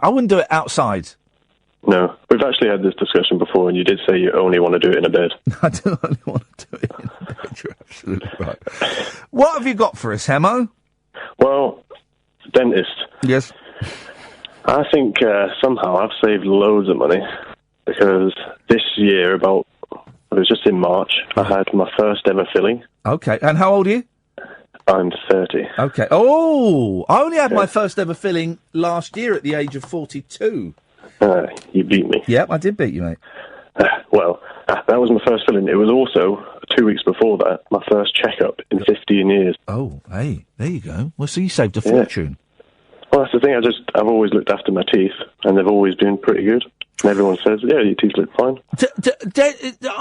My teeth are all right. And here's the thing. As you get older, the gums start wearing away and, they get discoloration and all of that stuff. But when I was growing up, people my age had, like, proper tombstone teeth. Do you know what I mean by that? What is tombstone? Well, they've worn the gums away completely. And so it's this big, horrible teeth that look like they're the shape of tombstones. Oh dear. Gremlin teeth. If you look at any footage of George Harrison from the Beatles in the 70s, his teeth are disgusting, right? And then you look at George Harrison in the 80s, and his teeth are amazing. He's obviously had them all whacked out. David Bowie as well. Had all his teeth whacked out and then had fake ones put in. Well, I suppose if they've been over to America, and everyone influences in America. Hemo, thank you for your call. In America, that's what happened. When they say there's a phrase, and I don't know what it means. Andre, maybe you'll know what this phrase means. Andre? Hi, all right? Is that actually... Yeah. No, yeah, oh, please say anything. How's Paul Catherine? Sorry? How's Paul Catherine? Paul Catherine? Call Catherine. Paul? Call, C-O-O-L. Cool, should I say Cool Catherine? Right. Why? Well, what I was going to say, right, I was working on my car today, yeah? Yeah. I had a few problems with me, with like Subaru sort of motor, yeah? Okay, yeah. So anyway, I had to drain all the petrol out, yeah, out the tank. So I put this big metal tray at the back of it, undone the blooming pipe, all the petrol poured out everywhere, all into this metal tray and overspilling. I feel another joke coming on. Go on. Yeah. So I pushed it all to the side, all the way out the back of the car. And anyway, it was on like ramps and axle stands and that, so I was about to work underneath it. All of a sudden a cat blooming walked up, didn't it? Flipping next door's cat. Drunk all those, started drinking with the petrol. I said, get out, get away. Here we go, here comes the punchline. They put legs out the road, this cat, didn't it? And then flopped on the floor. This flipping thing. So I carried on working with the car. Carried on working on it. Yeah. I thought, oh, well, it's a cat. And it just flopped on the floor. And I looked at it, and that's it. That's all I've done. Where's the punchline? What do you mean? Well, you're not telling me that's a true story that actually happened to you today? I was working on my car today, all day. I thought you were going to say, and he went off at 125 miles an hour or something. No, but no. The story you've called in for is to tell me you poisoned a cat. No, the cat just flopped on the floor. Because you poisoned it. Well, it drank the petrol, didn't it? Yeah, you killed a cat. No, I didn't kill it. It just ran out of petrol. See you later. Flipping.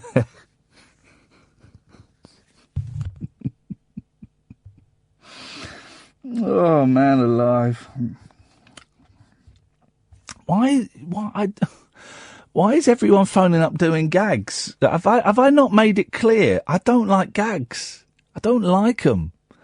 What is it? Oh, dear God. Hey. 0344 499 1000 is the telephone. Let's just go to a break. I can't do this. Late night, Iain Lee on Talk Radio. We have ways of making you talk. I mean, I wonder if it's because I'm playing so many musical beds this evening that people are kind of feeling the need to be absolutely stupid. What is going on with people, guys? Oh, man alive. Good evening, dear listener. Good evening, viewers around the world. This is Iain Lee, Late Nights with Iain Lee on Talk Radio. It's a phone-in show, and like any other, I didn't get to tell Andre that he'd been in The Observer at the weekend. Well, maybe it's for the best. 0344 499 1000. We're talking baths. We are talking rip-off jobs. We are talking about things that you do before you then pay to go and have someone do it, and also ASMR. Let's go to Mick. Evening, Mick. Good evening, Ian. Mick? You mentioned at the top of the show about poems about celebrities. Yes, I did. Oh, well remembered, Michael. Yes. That's all good. Well, I've got one about Jerry Springer. Where you go? Right, well, here goes. Flicking through the TV, lands on Jerry Springer. His guest tonight, a 20-ton cross-stringing minger. A dirty, sweaty, giant skank lot lizard. You couldn't lose this thing in a blizzard. I'm too scared to look back up at the TV, in case it's from the Twilight Zone and it's out to get me. Never mind shouting for Jerry, get the security. Thanks very much for your call, Mick. It's really,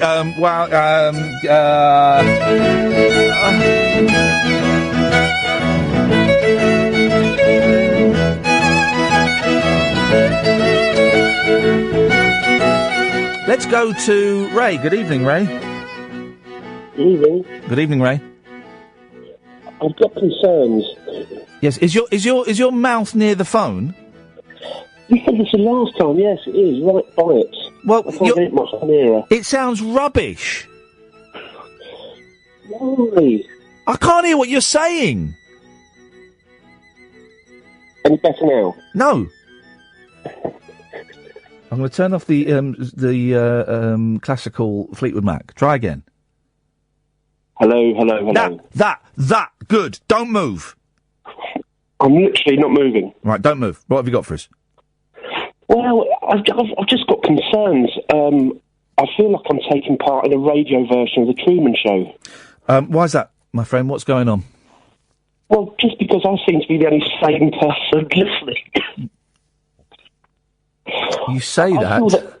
I feel that all your callers are actors, and that I keep looking at my house, making sure there's no cameras. See, now, but people think that you're an actor because your phone, you're in denial that your phone is awful, and now I can't understand what you're saying. Jeez, so people think that you're a character now that I've set up. There are people on the Facebook Talk Radio listeners page saying that today's show has been very well rehearsed and scripted. And now you're phoning up to say you think all of the callers are characters, but your character is one who can't get his phone to work properly. Well, I've dialed the number, I'm just talking. But we can't hear you! It sounds like this, you're not talking, it sounds like this. Oh, it's not good. No, it's not good. It's not good at all. Flipping heck, Ray. I just want to go home. I can't do this. No one's listening. I'm getting trolled by an unemployed radio presenter online. I can't do this.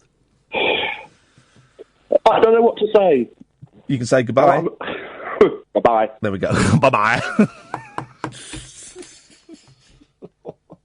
Oh, God. Oh, God. I've got a man in his 60s who's cyberbullying me, and now all the callers are doing my nutting. Ah! Dom. Good evening, Dom. Hello. You all right? I'm at my wit's end, Dom. What's new? Well, that's true. What you got for us, fella? I've done a Fonzie poem. You want it? Oh, mate, of course I want a Fonzie poem. Yes, I'm going to pour myself... Hang on a minute. Let me get comfortable. I've got a nice jug of cold water here. Let me just pour... Is that for going over your head? No. I'm going to put my feet up because I trust you, Dom. I won't have to get anywhere near a dump button. Dom, let's hear your Fonzie poem. Away you go, buddy. Right, mine rhymes, unlike a lot of persons. Yes. Arthur Fonzarelli, the epitome of cool. He didn't take any crap. He didn't suffer no fool. The men wanted to be him to get all the chicks. The girls all adored him and jumped at his clicks. Leather jacket, white shirt and denim blue jeans. A 40-year-old man hanging with teens. Apart from that day when things went awry and he stogged Mrs. T, making poor Richie cry. No one is cooler even after all these years. See the glints in the eyes of all your old days. Your aunties, your nanas and even the gays. Dream of the Fonz and those happy days. Oh, Dominic, thank you very much, sir. Well, didn't he marry Mrs. C in real life? No, I don't think so. She's 83, isn't she? I think if you do your research properly, if he didn't marry Mrs. C, he certainly... I think he shacked up with her. There's a famous... I mean, what I referred to then, there's definitely a famous scene, like an outtake. Yep.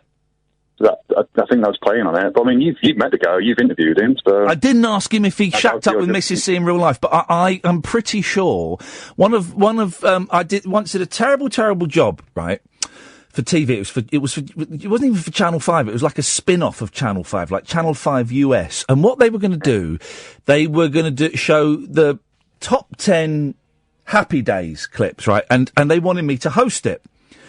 And I said yes for two reasons. One, it was $2,000 for a day's work. Beautiful. I'll have that. Thank you very much indeed. Two, Fonzie was going to be in it and I'd get to meet Henry Winkler, right? So I've got it, and I've got it somewhere. I don't know where it is. They wanted Henry Winkler to dress up as the Fonz. He said, no, I'm not doing that. So 3 years ago, I had to dress up as the Fonz. And I've got a picture of me dressed up. I mean, really badly, because it was no budget. Me, dressed up as the Fonz, stood next to Henry Winkler. And I felt like and I said to him, Henry, I am so sorry that we are meeting and I am dressed like this. I am humiliated. I am embarrassed. And he said, listen, it's a job. You're doing a job. Don't worry. It's all cool. Of course. And then there's a brilliant picture of me and Fonzie, but I don't know where it is. It's around. It'll be around somewhere. I'll find it somewhere. Did he not say to you, like, why are you dressed like Danny Zuko out of Greece? I did look more, it's terrible, terrible wardrobe department, and Christ knows what they did to my hair. I don't know where that picture is. I've not been able to find it. Someone find the picture of me with the Fonzie, please, if you wouldn't mind. Ray Morris probably got it. Thank you very much. Dom, thanks, mate. Cheers, boss. Ta-ta. Let's go to Alex. Good evening, Alex. Hello. Hello, Alex. What you got for us? And more importantly, hello from Bath. Ah, at last! Well done. Stop the clock. It's taken 1 hour and 48 minutes. It's the Bath special, and we now have Alex, the king of Bath. Don't worry, this time I'm not in the bath, but I do have a random story about a bath. Beautiful. Let's have it, man. Let's go for it. So, a few years back, my grandparents had a barber shop in Brighton, as you do, on Kemp Street by the train station. Yeah. Tiny little place, and behind the barber shop was the kitchen. Yeah. Kind of like a 2 up, 2 down situation, so not such a big place. Yeah. And what happened after the barber shop was closed was,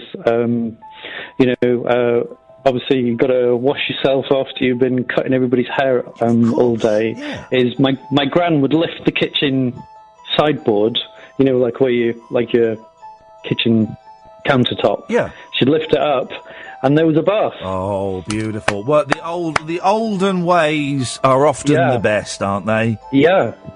So my grandpa would sit there, having a deep soak after a hard day while she's getting the dinner on. Oh, that is fantastic! Yeah. Absolutely disgusting, but wonderful, and I bet they stayed together for decades. Well, maybe not decades, but they saw a good 5 more years out. Okay, but, well, there you go. But it's that kind of intimacy that I can't even, and I'm going to say something vulgar, Alex, and I don't mean to besmirch the name of your grandparents. I can't even do a number 2 if my wife is in the house. Can't do it. Can't bring myself to do it. Alex, thank you for that. Let's go to Pat. Good evening, Pat. Hello. Oh, God. Hello? Hello, Pat. Hi, how are you? I'm good, thank you, Pat. How are you this evening? Oh, great. It's really nice to speak to you. You do it so regularly. No, okay. No, that's not a criticism. I'm just saying it means you must get a lot of pleasure. So Mum goes to bed early, and I have no one to talk to. No, I can understand that. It's a lot of people have been saying that tonight's show has been particularly nuts. So I'm glad that you're bringing some sense and sensibility. Well, I'm very disappointed to tell you that I won't be singing or dancing or blowing off. I just thought I'd join in a telephone conversation about topics. Okay, fantastic, lovely. All right, well, which topics would you like to embrace? Well, first of all, there's 2 things I'd like to say, Ian, before I get cut off. Of course, Pat. Well, basically, I have, you're talking about baths. Yes. Well, when I was younger... Yes. This is true. I experienced my first, naughtiness in a bath. Oh, my first one was in a bath as well. Well, yeah, and so basically I was washing it with some Lynx shower gel. Okie dokie.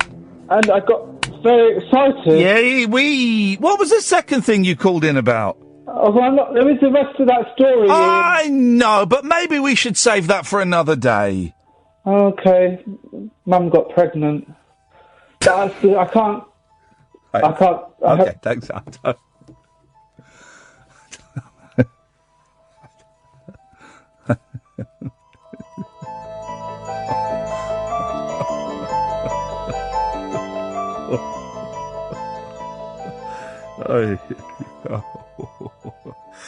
We've had 11 calls this hour, and you know what? I wish we hadn't had 8 of them. I really do.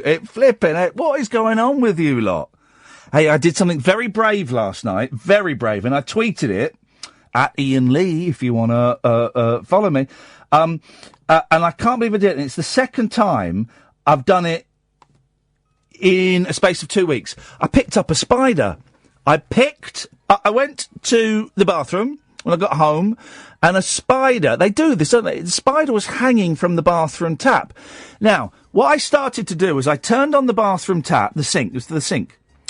I turned on the tap, and then using the end of the toothbrush, I whacked the spider into the sink, so it was spinning around and round and round and round, about to get washed. I thought, no, I'm gonna do something. So I opened the window, I reached into the water, I pulled out the spider, and I chucked it out the window. That's only the second time I've ever been able to do that. The first time was the week before when I saw one and I chucked it out of the window. Now, here's the thing, right? The first one was a small spider, not a money spider. Money spiders are nothing. In fact, you don't even see money spiders anymore, do you? When's the last time you saw a money spider? What the hell are they called money spiders for? Oh, because we'll get money if you do. How are you going to get money from a spider, you idiot? 0344 499 1000, by the way. Someone saying, you're not really curing world hunger. No, but I chucked a spider out of the window. That's an achievement. That's even better than curing cancer and AIDS, isn't it, guys? And the second spider wasn't, it was like a big spider, but it was a very, very thin spider.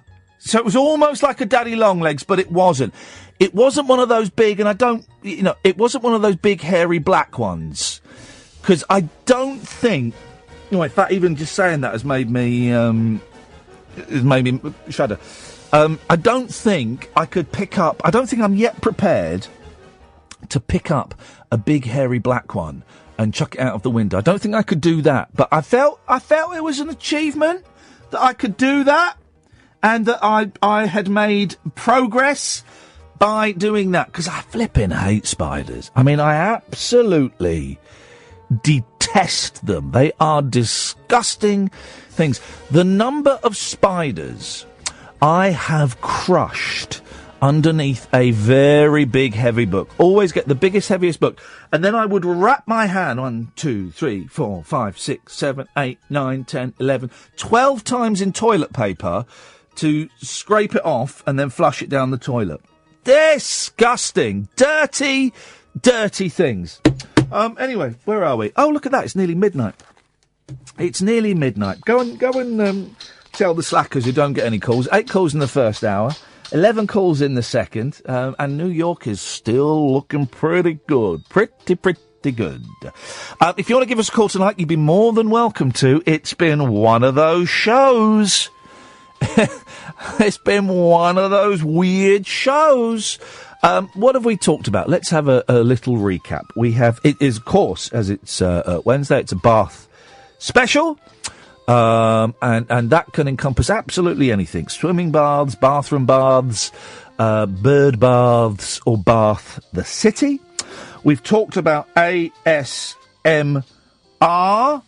and what that is exactly. I'm still not quite sure I know what it is. I'm still not 100% convinced. We've talked about me cleaning my car out before I went to pay someone to clean my car out, which is what I did, and what do you do that you then pay someone else to do? 0344 499 1000. I should mention, dear listener, as well, of course, don't forget that there are podcasts aplenty that you can get your filthy little mitts on. Of course, there's the Talk Radio podcast, and you can get that from iTunes. And if you don't like, well, but I'm on Android and I don't like iTunes. Where can I go? Wherever you normally get podcasts from, you can get my podcasts. Okay, so it's fine if you do get them from iTunes. Could I be so bold, dear listener, as to ask you to leave a 4 or 5 star review? Anything below that isn't worth leaving. And just a few words, because it all kind of helps the figures. It helps more people hopefully see it. It pushes up a little bit. And about 2 o'clock in the morning-ish, a brand new episode of The Rabbit Hole will be released. The Rabbit Hole is a show that I do with Catherine Boyle. And I think, is this episode 3 from Manchester or 4? Number 4. So we've got no more left after this. Well, we've got. I've got a load of messages on the answer phone that I've not been through. I mean, literally about 30. So we'll do one next week. But The Rabbit Hole is a podcast that me and Catherine do. It is on Acast, it's on Podcatcher, it's on iTunes. It's a phone-in show like this, but we record it in front of a studio audience. It's the last, we recorded 4 of them in Manchester, and it's the last one from that, and they get released about 2:00 on a Thursday morning, and that means when you wake up on Thursday, then the brand new episode is there, ready, in your MP3 player or your podcast cache, ready for you to devour on your way to work. And again, as always, reviews and ratings and comments and stuff like that helps. So there's 2 podcasts for you. Type in Iain Lee, Talk Radio, Iain Lee Rabbit Hole, and you'll get them. 0344 499 1000. Late Nights with Iain Lee on Talk Radio. Late Night, Iain Lee on Talk Radio. We have ways of making you talk. Yesterday was kind of like the 4th of July. The way your face lit up the entire sky. Had to look away because it hurt my eyes. The way you hit me was a big surprise.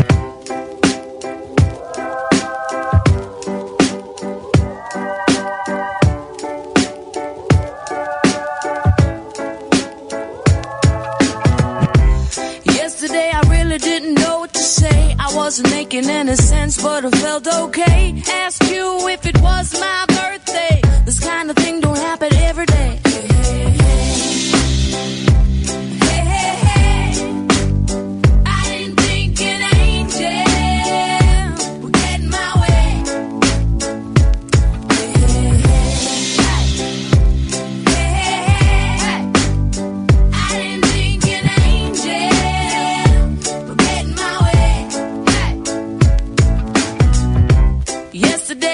Just like a child, a little curious, a little wild. Live in the moment and you'll never go out of style. You know it's really been a while.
Such a shameful crime. It's been a while since I let you go. Time don't let regrets go. Hey, hey, hey, hey, hey. I didn't think an angel get my way. No, no, no.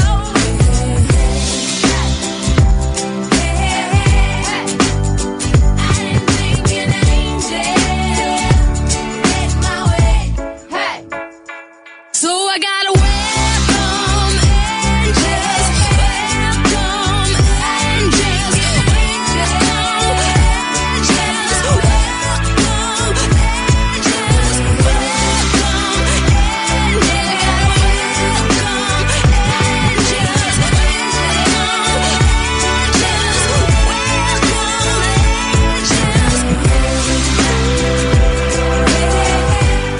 There's a very strong chance that in 2 weeks we're going to be hanging out with Imani Coppola. It's very strong. I am both excited and petrified in equal measure. I hope they sell bleeps in America, because we're going to need loads.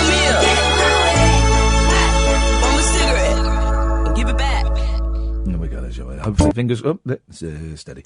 Iain Lee, Late Nights with Iain Lee, Monday to Friday, 10 till 1. If you've tuned out because it was getting dull, don't worry, the fun is back, guys. Spread the word, and particularly spread it to people who have got radar diaries. 0344 499 1000. We're talking baths, both the city, swimming baths, baths in... but any kind of bath you can think of. ASMR, car washes, spiders, anything you want to talk about, all right? Anything you want to talk about. Good evening, Jerry. Hello, I'm still alive. You're still alive? Yeah, the weather's almost killed me off, but not quite. You sound better than you've sounded the last couple of calls, in as much as I can understand what you're saying. For the moment. For the moment. We'll see how we go on. Let's see. Bit slurred. Bit slurry. I can sense a bit of slurriness. You want to flirt with me? No, we're slurriness. Okay, yeah, let's swear, please. How's Mum doing? Is she okay? Mum is, do you know what? I've not seen her for, I saw her last Monday. I've not seen her this week. I might pop over. Oh, actually, I don't know. This week's a bit tricky. Maybe I'll take the boys to see her on Friday. I might take the boys to see her on Friday. Give her a call, chance she's in, because the hot weather might be. Yeah, I might take her, if the weather's nice on Friday, I might take the boys to see her, and we'll sit with her for a bit while she has her lunch. Then there's a nice park nearby that I'll take the boys to. That could be the plan for Friday, guys. Friday feeling. That Friday feeling, guys. Bath, I get lifted into mine. You get what? Lifted into my bath. A lift? Oh, you get a lift? Oh, what, one of those hoists? It's like Thunderbird. Yeah. I wonder if is it a mechanical hoist or is it a manual one? Mechanical. Yeah, It stops sometimes halfway through. Yeah, I know they do. I wonder how many times they've not fastened all the belts on properly and someone's fallen out. Well, the one that usually lifts out of bed, that usually goes flat. No one tries to do that. Yeah, my mum has to use a hoist. So you get suspended like a circus acrobat. When I haven't done it for a while now, because it is a little bit fiddly now, but sometimes I take my mum out in the car at Christmas and stuff. If I pick her up, I'll take, and the home has a fit. They go, why don't you learn to drive the minibus? I said, I don't want to drive a bloody minibus. They said, well, you can't get her into your car because she can't stand up from the wheelchair. I said, no, I'll lift her. Oh, no. Safety, put your back out. Yeah, we can't let you do that. I said, well, yeah, you can. They said, well, no, we can't let you. I said, look, I could, and it's tough, but I know how to do it. I have to kind of bend my knees. I have to put my knees against hers and then kind of push her knees and stand her up. And no, we can't let you do that. I said, all right, well, I'm just going to take her out for the day. Don't come and look at what's going on at my car then. They're very strange people. They like control. They do like the control. They do like the control. Every aspect. Yes, there's a lot of that going on. There is a lot of that. Is your bath one of those funny shaped ones that's on a sort of angle? I don't know about that. Because there's in my mum's home. There's one that's on a sort of weird, sort of. It looks like it looks like sort of cryogenic pod that you'd be if you were in a futuristic space film and you were travelling for 200 years. Chair. Huh? Like the Big Brother. Yeah, it's a bit like the Big Brother chair. Yeah. Oh, yeah, I've got egg chairs and stuff like half pipes. Yeah. Well, I don't know. I think we should ban baths, Jerry. We don't need. That's so dirty. They're filthy. Absolutely. We don't need baths anymore. It's worse when you find someone's pube in there. Oh dear God, Jerry, you said the P word. Jerry, anything else before I cut you off? No, just. I can't cut you off. 0344 499 1000. Good evening, Julie. Hello, good evening. Good evening. I've got a bath story. Yeah. When I moved into the house that I'm in now, about 15 years ago, yes. It hadn't been touched since the 70s. Yeah. And the woman who lived in it previously had a very tall grandson, apparently, because in one of the bedrooms, she'd converted it and had a 7-foot-long bath put in it. Oh, does that exist? Well, it must have done because it was there. And you know, the first thing I tried to do was, you know, when you're a kid and after you've pulled the bath water out, do you ever kind of like scoot yourself up and down, like slide up and down? Oh, no. Oh, was it just me? It's just you weirdo. Just me. So I tried to do that. I'll tell you what I used to do with the bath when I was a kid, right? And this is nuts. And this, there will be, I can think of only 2 people listening who will get I'm going to make a very, very specific, geeky science fiction reference, right? And only 2 people will get it. And this was the game I used to play, not at bath time, but in the daytime, right? So, so nerdy. So there's a really early, it might even be the first ever Peter Davison Doctor Who story, right? Right. Where inside the TARDIS, right, the TARDIS appeared. The TARDIS in the TARDIS? So he's in the control room in the TARDIS, and then the TARDIS appeared in the TARDIS, right? So he went in that, and inside that TARDIS was a TARDIS, right? Oh, God, freaky. So he went in that, and inside that, it just went on and on and on. And so there's like, he went into like about 100 TARDISes inside the TARDIS, right? And I used to play that with the bath, right? Because we had a shower curtain put. I was 9 years old. We had a shower curtain. And so I would have to walk all the way around the edge of the bath, right?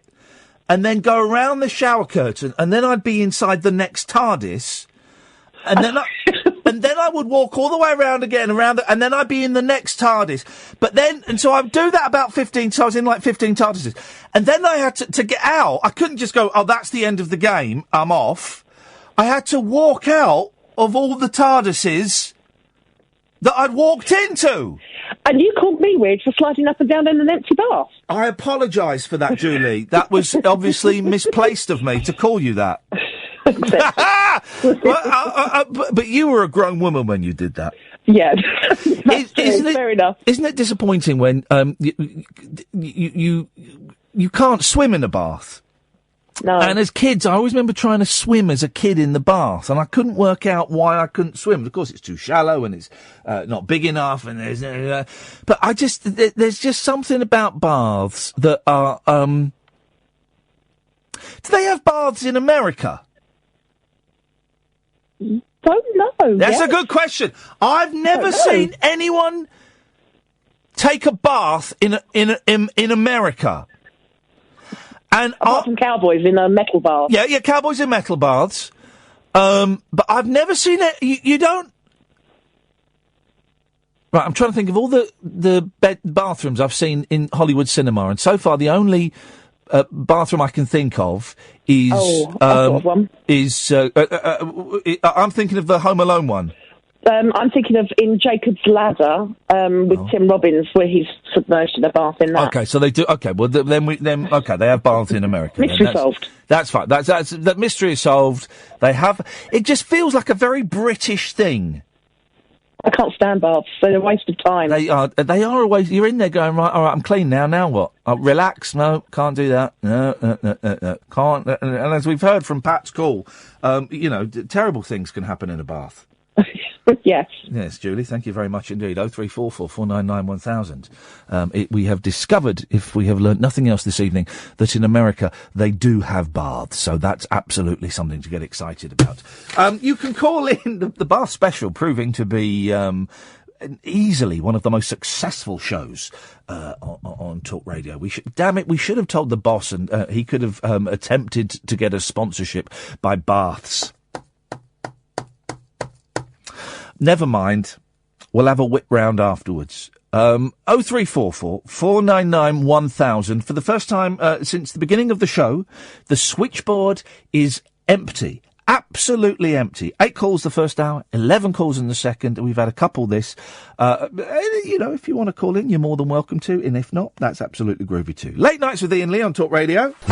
Late Night Iain Lee. Unfiltered night talk with the original king of unconventional conversation on Talk Radio. We have ways of making you talk.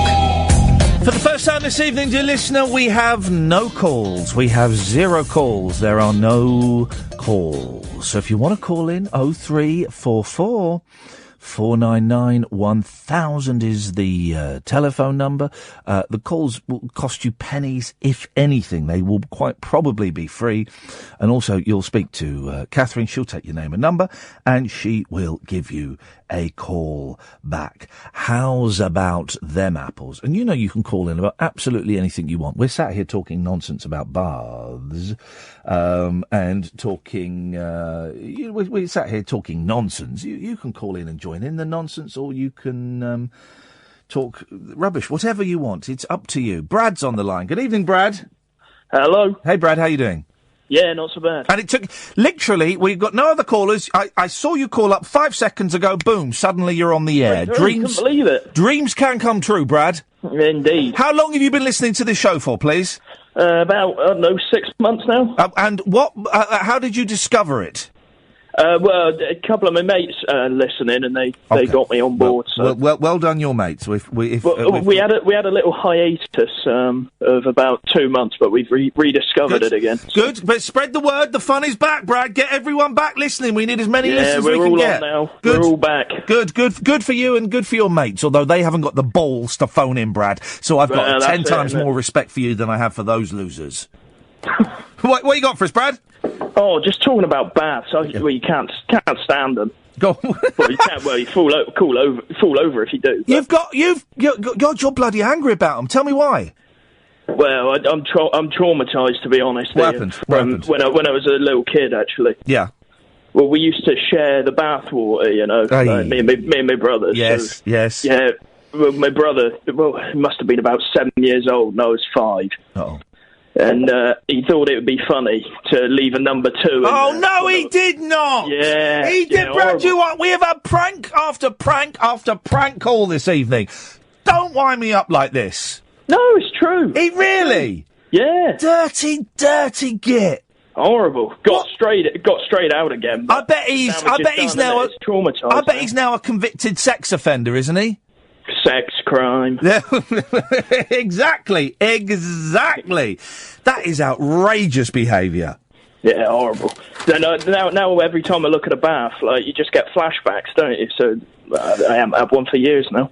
Can I say, I am getting flack online. I'm being trolled and cyberbullied, Brad, because apparently I'm putting a letter R in the word bath. And people are saying that we've had a few callers such as yourself saying bath. And people are saying, drop the R from bath and say bath. Well, I'm from the West Country, see. I'm not too far from Bath, and I don't know. That's what I've called it all my life. So, Brad, I appreciate you telling us. You've obviously a bit more educated than me, I reckon. I don't know about that. I would dispute that. It sounds like you've had an education in the University of Life. Well, there we are. Brad, thanks for calling, man. Thanks for coming back. I appreciate it. Let's go to Dan. Good evening, Dan. How you doing? I'm disgusted by some of the exploits that my listeners have got up to in their lives. Well, the thing is, Danny, I've just been listening to you for the last 2 days. Oh. And, I've just become a bit of a fan, so... Well, bless you, Dan. How did you discover it? Because it's a tricky radio station and a trickier show to find. Well, to be honest with you, I just had a mate who works abroad, and he's come down just for the week. Oh. And, we've just been meeting up in the evening, so we just had the radio on sitting out under the stars. Sitting out under the stars? Yeah, just having a couple of drinks, just sitting out here in the warm weather. Is it warm? Is it warm now? Because it was looking ropey when I was coming in earlier. No, it's beautiful right now. Hey, sitting out in the stars, having a drink, maybe having a little bit of something else? I don't know. You tell me. What are you saying? I don't know, Dan. I don't know, Dan. Wink, wink, nudge, nudge. Say no more, buddy, because we don't want the feds coming round and busting your ass. I know. Well, if they're going to bust me for anything, it's probably just going to be some ice cream. Okay, well then, please, guys, can we just say, and I've got to be, because I do get told off for encouraging this. Apparently, do not eat ice cream, guys. It is bad for you. What you got for us, Dan? I don't know. Well, the thing is, ice cream, vanilla, chocolate. No, I don't mean I don't mean the flavour of the ice cream, you muppet. I mean, what have you called in for? I know. The thing is, everybody comes and tells you stuff. I just thought I'd listen to what you had to say. Oh, cool. What do you want to know? I don't know. You tell me your last story. Well, you ask me something, and I'll give you the answer. Right, what made you go on radio? What made me go on radio? Okay, well, I was started as a stand-up comedian, but I wasn't very good. And then I had an agent who got me a job in local radio, but I stopped doing it because I didn't like it. The reason I got into radio this time around, about 13, 14 years ago, was because the TV work dried up and I wasn't getting any work at all, and I was Why did the TV work dry up? Because I did a couple of shows that weren't very successful. They just didn't get the ratings. Didn't didn't get the ratings, and so I was kind of seen as not being very bankable. And let's be honest, Do you think that was a direct effect from, your presenting skills? Yeah. People didn't want to watch me. And I may have been, it could be fair to argue that I may have been a little bit difficult to work with when I was on TV as well. No, you're all right, man. Well, I'm all right now, but I was a bit of an arse then. But the main thing was no one, I did a really well-publicised breakfast show for Channel 4 that one day registered 0 viewers, and they were pumping up. What programme was that? It was Rise. It was the follow-up to the Big Breakfast. Rise was actually all right. Rise was funny. It was good. I enjoyed it. I thought it was a good show. But no one watched it, and they'd spent a lot of money on it, and Channel 4 said, yeah, we don't think we're going to use you again. And no, I'd had a flop on BBC, and so I just wasn't bankable. Fair dues. So, I've got a question now. Okay, well, I thought that was your question. No, I've got another one. Oh, okay, go on. Life does continue. Good. Question part 2. Yes. Alright, so, the whole bath versus shower scenario, yeah? Yeah. Okay, so, if baths are so dirty, which is what they're meant to be, to clean you, and then you got showers, which also remove the dirt from your body. Yes. When you step out of the shower, you've actually got dirty feet. But when you step out of a bath, it could be argued that your entire body is dirty. So it's the lesser of two evils. Well, here we are then, because the thing is, at the end of the day, if you have a bath and then you have a shower also, you can have a good soak in the bath and then a quick 2-second shower. But then you've still got dirty feet. Well, then you're still going for lesser of two evils, aren't you? Well, no, but then you might as well just have the shower. No, but then you're getting the effect of the soothing effect of the warm water on your body. But I prefer the pummeling effect of the shower. I thought you preferred the pummeling effect. Sorry? I thought you preferred the pummeling effect. What's going on with everyone? Every caller tonight deserves a slap, Dan. Why? Go and enjoy your ice cream. Thanks for calling. Nice one.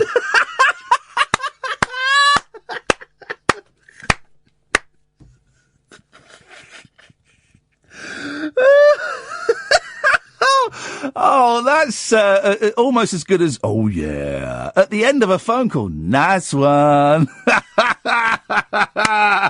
I thought you'd enjoy the pummeling effect. Oh, I'm enjoying tonight. We're getting lots of new calls.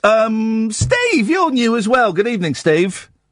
I am. Hip, hip, hip. Hip, hip, hip. Steve, thank you for calling. I'm expecting a gag or some form of verbal attack from you, as that's what I've endured for the last 2 hours and 25 minutes from all of the callers. Yes, you're going to be disappointed, though. Okay, well, that's something. What you got for us, Steve? Well, I was just calling up about ASMR, actually. Oh, yes, go on. Yeah. Because... I actually I wrote like an iOS app for Ariel ASMR, who's sort of one of the top UK. Slow down. Only because you've just started speaking a foreign language to me. So right, the ASMR. There are all these videos, and I believe that some of the people that make these videos have become YouTube sensations. God, I feel old. And you work. What, you've written an app for one of these people? For one called, who's based in the UK, called Ariel ASMR. And basically, she's been doing it for about 5 or 6 years. Yeah. And I think kind of started up before it really took off, as one of your previous callers said. Yeah. We'll get to the app in a second, right? But because I always thought that these videos were to help relax you. I didn't realise that there was like a sensey kind of tingle thing that went with it. Mm. I didn't know about the tingle. No one's mentioned the tingle.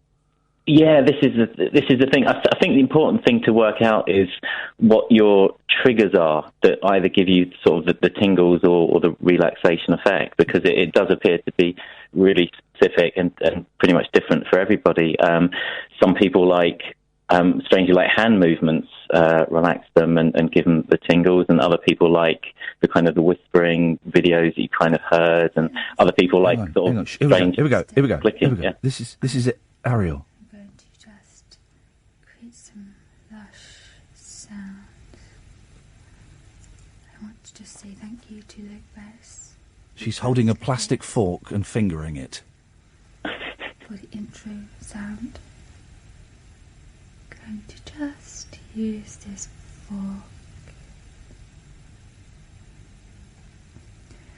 She's waving the plastic fork in front of the camera. This is brilliant. Hang on. I like to take time out just to fork you. Steady. Once a day, because you need a good forking. Steady. And you just have to go down your face there, like that. Oh, hang on. Something's happening. Hang on a minute. Like that. Oh. I got it. I've got the tingles. This is incredible.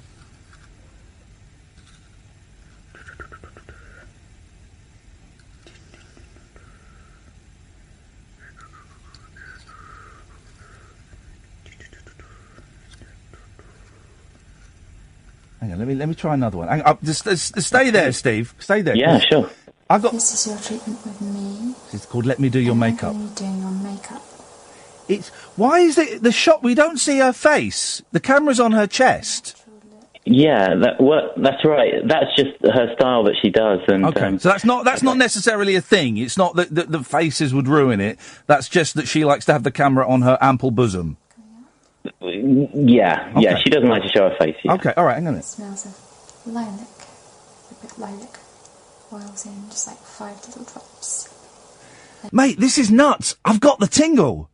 No way. I've got the tingle. It's sort of at the base of the neck and sort of going across the shoulders.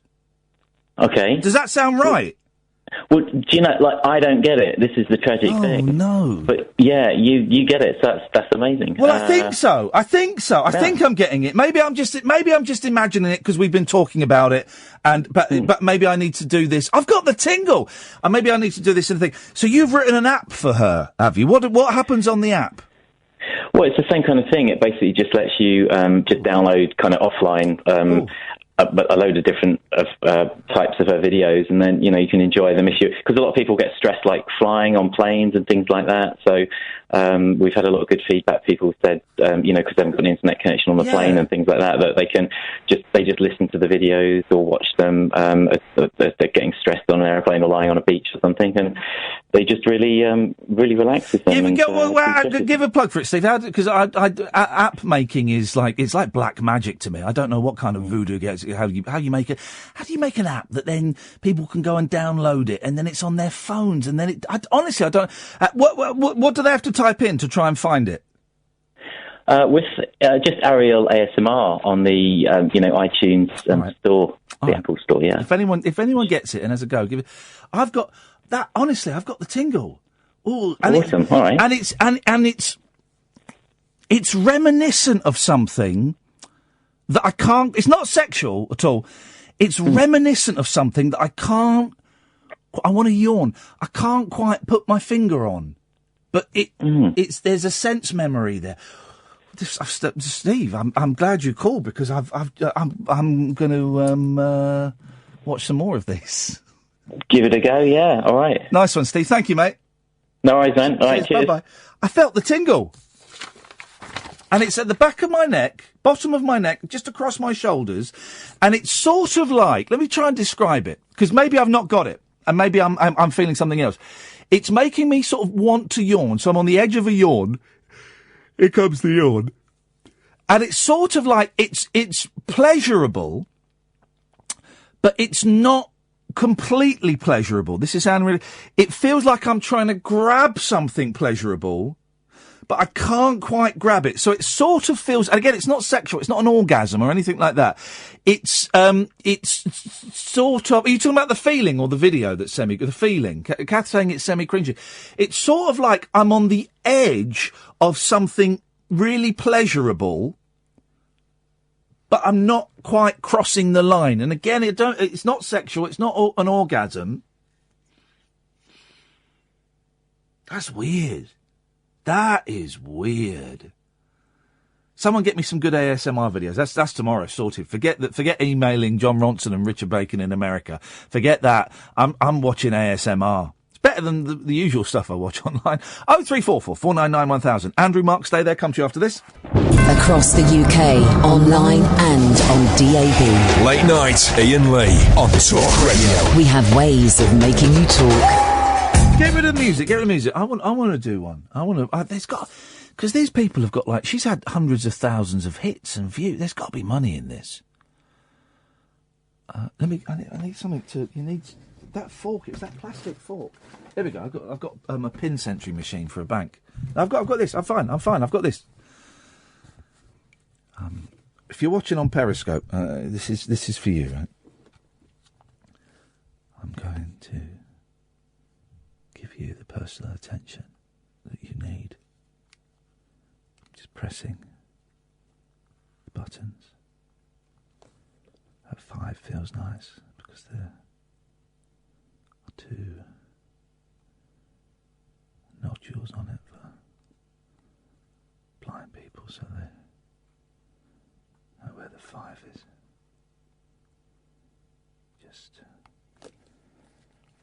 I'm just gonna get a card. Let's slide a card into the slot. Like that fits nicely. I'm gonna take the card out. Sliding the card in there again, like that. Just slide it in. And pressing the 5 with the nodules for the blind people. I'm just taking that out like that. Putting that down. And just pressing the 5 with the nodules for the blind people. Works. Seriously, man, this is all day tomorrow. All day, I'm going to be filming these things. But forget clips of some nutcase tap dancing to Grange Hill or farting Antiques Roadshow. Forget Keith Sport Video. Forget all of that. All of that stuff's getting wiped off the channel. That's gone. Tomorrow, you are looking at the new ASMR King. 0344 499 1000. Good evening, Andrew. Good evening, Ian. Did that have any effect on you whatsoever? I wasn't listening. Oh, for Christ. I'm a podcaster. I'm one of these people that you tell to phone in. All right. That bit's going to be on the podcast tomorrow. In fact, just clip me that bit of me doing that, and I'm going to put that up on SoundCloud as well. Just that clip, please. Thank you very much indeed. That's going to be there. Anyway, what you got for us, Andrew? Right. I listened back today of Friday's 141 special. Say that again, sorry? I listened back today of Friday's 141 special. This was, for those who don't know, on last Friday we broke the world record for the most number of calls to a show. We got 164 calls. It was called straight to air, and we did something never before done on radio anywhere in the world. We asked everyone to withhold their numbers. So we had no idea who was coming on, and it was one of the silliest shows I have ever been involved in, and it was wonderful. It was one of the best. Thank you, mate. Thank you, Andrew. It should have been a car crash.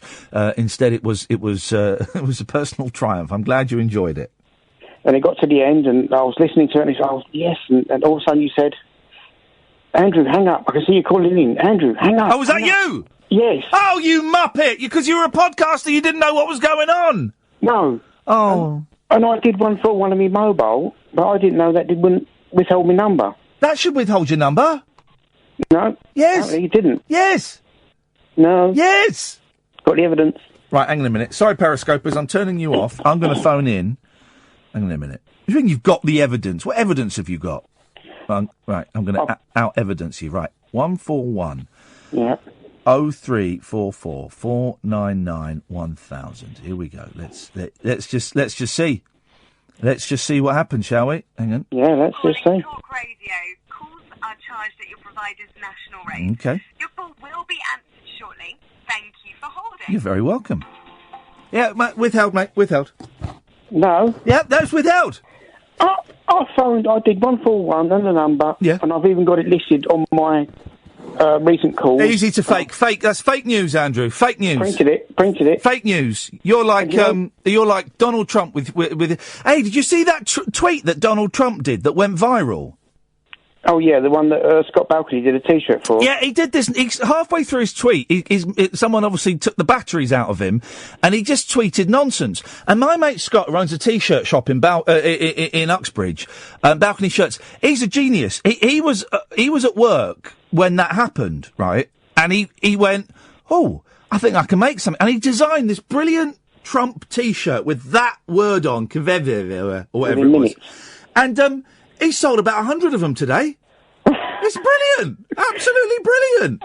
That's fantastic. He's a genius, but yeah, no, it's easy to fake those documents, Andrew. No, I'm going to Twitter it to you. I'm going to Twitter the picture, but yes, I'm going to say to you the one reason I didn't realise. Yeah. When I was phoned up and I couldn't hear you saying hang up, because the first rule of phoning in was when you phone in, switch your radio off. Yeah. Right, but had you listened to any of the show? Yes, a bit of it. Well, so you knew you had to withhold your number, and I did. But it was coming up on the screen, Andrew. Yeah, but I dialed on my mobile. I dialed 141 and then your number. Don't listen, Andrew. Just be the bigger man now and come out and admit that you screwed up. I nearly swore then. Come out and admit that you screwed up. But then I listened again. I listened again to the whole show, and somebody phoned in and said, if you phone from a mobile from certain networks, it doesn't withhold your number. Well, that is you're now using that as a cover story. You're now using that to cover the fact that you were phoning up and you were ignoring the rules. And because of you, the whole phone system crashed. Oh, thanks very much. But do you know what? Go on. I've got one thing to say. One thing to say before I go. Yeah. Oh, yeah. Thank you, mate. Cheers. I appreciate that. Let's take a break, please, Ed. Late night conversation worth losing sleep over. Iain Lee. On air and off the leash. On Talk Radio. We have ways of making you talk. That's how we roll here, guys. I've just tweeted the SoundCloud link to my ASMR recording. Get your rocks off. Enjoy. Mark! Evening. Evening, Mark. How's it going? I'm going to be very, very rich by this time tomorrow, and I can tell the bosses here at Talk Radio to stick it before they tell me to stick it, because I'm going to make a fortune talking to perverts. That fat app money. Yeah, I'm going to be eating all the ice creams, the vanilla, the chocolate, and indeed I don't like chocolate ice cream, actually. It's a bit powdery. Yeah, I don't.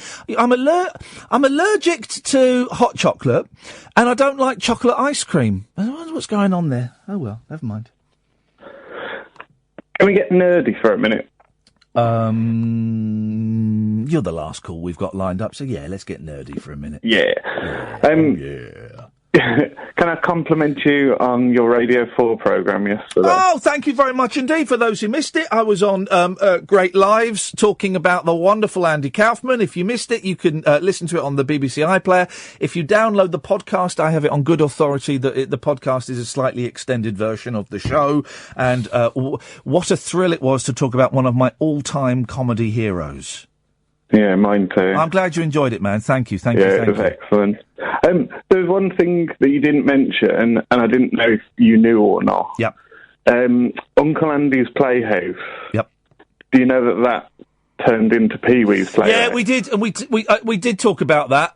But we talked about loads of stuff that they cut out. There was another bit and Pee Wee Herman went to see Andy Kaufman to say, look, I've got this show.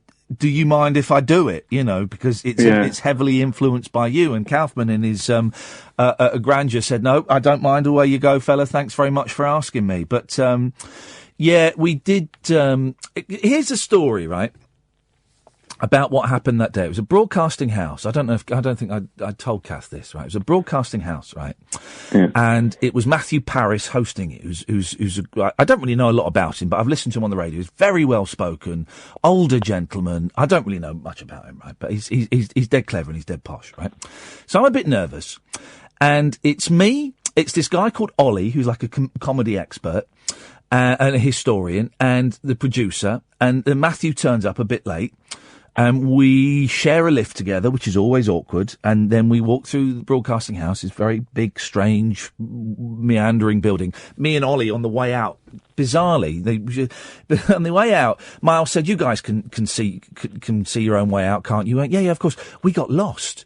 We got lost getting out, and because we couldn't find any of the lifts. We only found service lists. In the end, we got down to the ground floor, but the door wouldn't open. We were in this stairwell, and then we just wandered into this office, and I just had to go up to this woman and say, "I'm really sorry. Can you tell us how to get out of here, please?" But anyway, as we're going up, and I'm going to use a bad word in a second, guys, so I apologise, right? This is why this story illustrates perfectly why my career has perhaps not been as successful as it should have been, right? Because it doesn't need to be. You're going to have that app money. I'm going to have that. But I am my own worst enemy, right? So we go upstairs, and Miles, the producer, goes off to make Matthew Parris a cup of tea. And Matthew turns to us. Bear in mind, I've literally just met him 2 minutes before, right? He said, "I'm terribly sorry, gentlemen, but that's not a bad impression, actually. Hang on, I think I can do him. I'm terribly sorry, gentlemen, but I know I'm late, but we really can't start the recording." It's not bad, is it? "We really can't start the recording until Miles has made me a cup of tea." And I turned to him. I've just met the bloke, and I went, "That's all right, Matthew. We all warned you were a bit of a bastard." Literally just met. And as I said it, I can see the sentence forming in my head. I'm going, "Don't say it. Don't." "Oh, you said it." Now, with that's the sort of thing that I could say to Kath. I could say to Ed. I could probably say it to you, Mark, but it would still be a little bit awkward because I don't know you that well. You say that to a mate. You don't say it to a posh, well-respected, elderly broadcaster you've just met. I couldn't believe it. And he sort of ignored it. He didn't comment on it. He ignored it. And then the recording went very well and he was delightful afterwards. So it was fine. But as I said it, I was thinking, "Oh, you absolute prune. Why are you doing it? Muppet." But it was sometimes good. You've got to say it though. If it's in your head, this is what I need to learn. Is no. Sometimes you've got to keep it in your head. And this is. I talked earlier on to Dan about part of the reason I don't get much TV work is because I was seen as difficult to work with, and it's partly because I'd say stuff like that to really influential people that I just met. Idiot. But it was a good show. I'm glad you enjoyed it. It was brilliant. It was the first thing I've done in years that I've been able to listen to. And you know what I discovered? I say kind of too much. But apart from that, it was very nice. And it's a joy to promote the work of Andy Kaufman. The man's a genius. Yeah, more people need to know about it. Yeah, they do. I've got all these wonderful... I got them from a hooky site in America. I've got 4 or 5 DVDs that are just packed with Kaufman stuff from like Letterman and Saturday, and some of it is, a lot of it actually isn't on YouTube. There's loads of it that isn't on YouTube that I've got on these DVDs. Maybe I should upload them to YouTube. I don't know. I don't want to get in trouble for copyright, but I think they're all about copyright. It's interesting how influenced by wrestling in general Andy Kaufman is. Yep. We're like playing the villain, and you know that's always the most popular wrestlers are always the villains, the heels, and the wrestling was a big part of his career. You know. Here's the thing: it's 12 minutes to 1 o'clock in the morning, Mark. The 2 mics are on after us. Let's be honest, no one's listening. So let's have this conversation. I have been heavily by coincidence. I was kind of had a similar attitude to Kaufman, but I hadn't quite worked out before I discovered Kaufman, and I got into it. It's like, oh wow, there's this whole world of possibility, and the whole wrestling thing where he enjoyed confounding expectation and being the pantomime villain, right? And part of me wonders how he would have survived today with Twitter and all of that, because from time to time I have played the role of the pantomime villain. Remember the whole thing, and let's go there, guys. The whole thing where I said that the reason the show wasn't doing well enough, I think it was the last Radio Hours, was because the callers weren't good enough. Do you remember that? Yeah, it was like a week and a half. You kept that going. Yeah, I said the reason that the show was doing so badly was because the callers weren't good enough. You're just not good enough. You're just not up to my standard, and it can't be my fault because I've got certificates. And I was doing that. And I thought everyone would get it. The amount of abuse and hatred that I got from people saying they were never going to listen to my show again, that I was arrogant. People that have been long-time fans saying they were never going to listen again. Other radio presenters hugely offended that I would do this, right? I mean, there was a real mean backlash, and this is the first time I've acknowledged publicly that it was me playing, the pantomime villain. And I kind of... Kaufman relished in that, and I can't quite relish in it. I kind of enjoy it to a certain extent, and I sort of have to reel it back and go, hey guys, I'm only joking.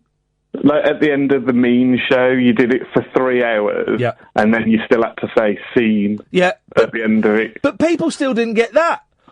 And people were angry about that, and going on strike. But again, the backlash I had from people, particularly people that worked in the industry, was incredible.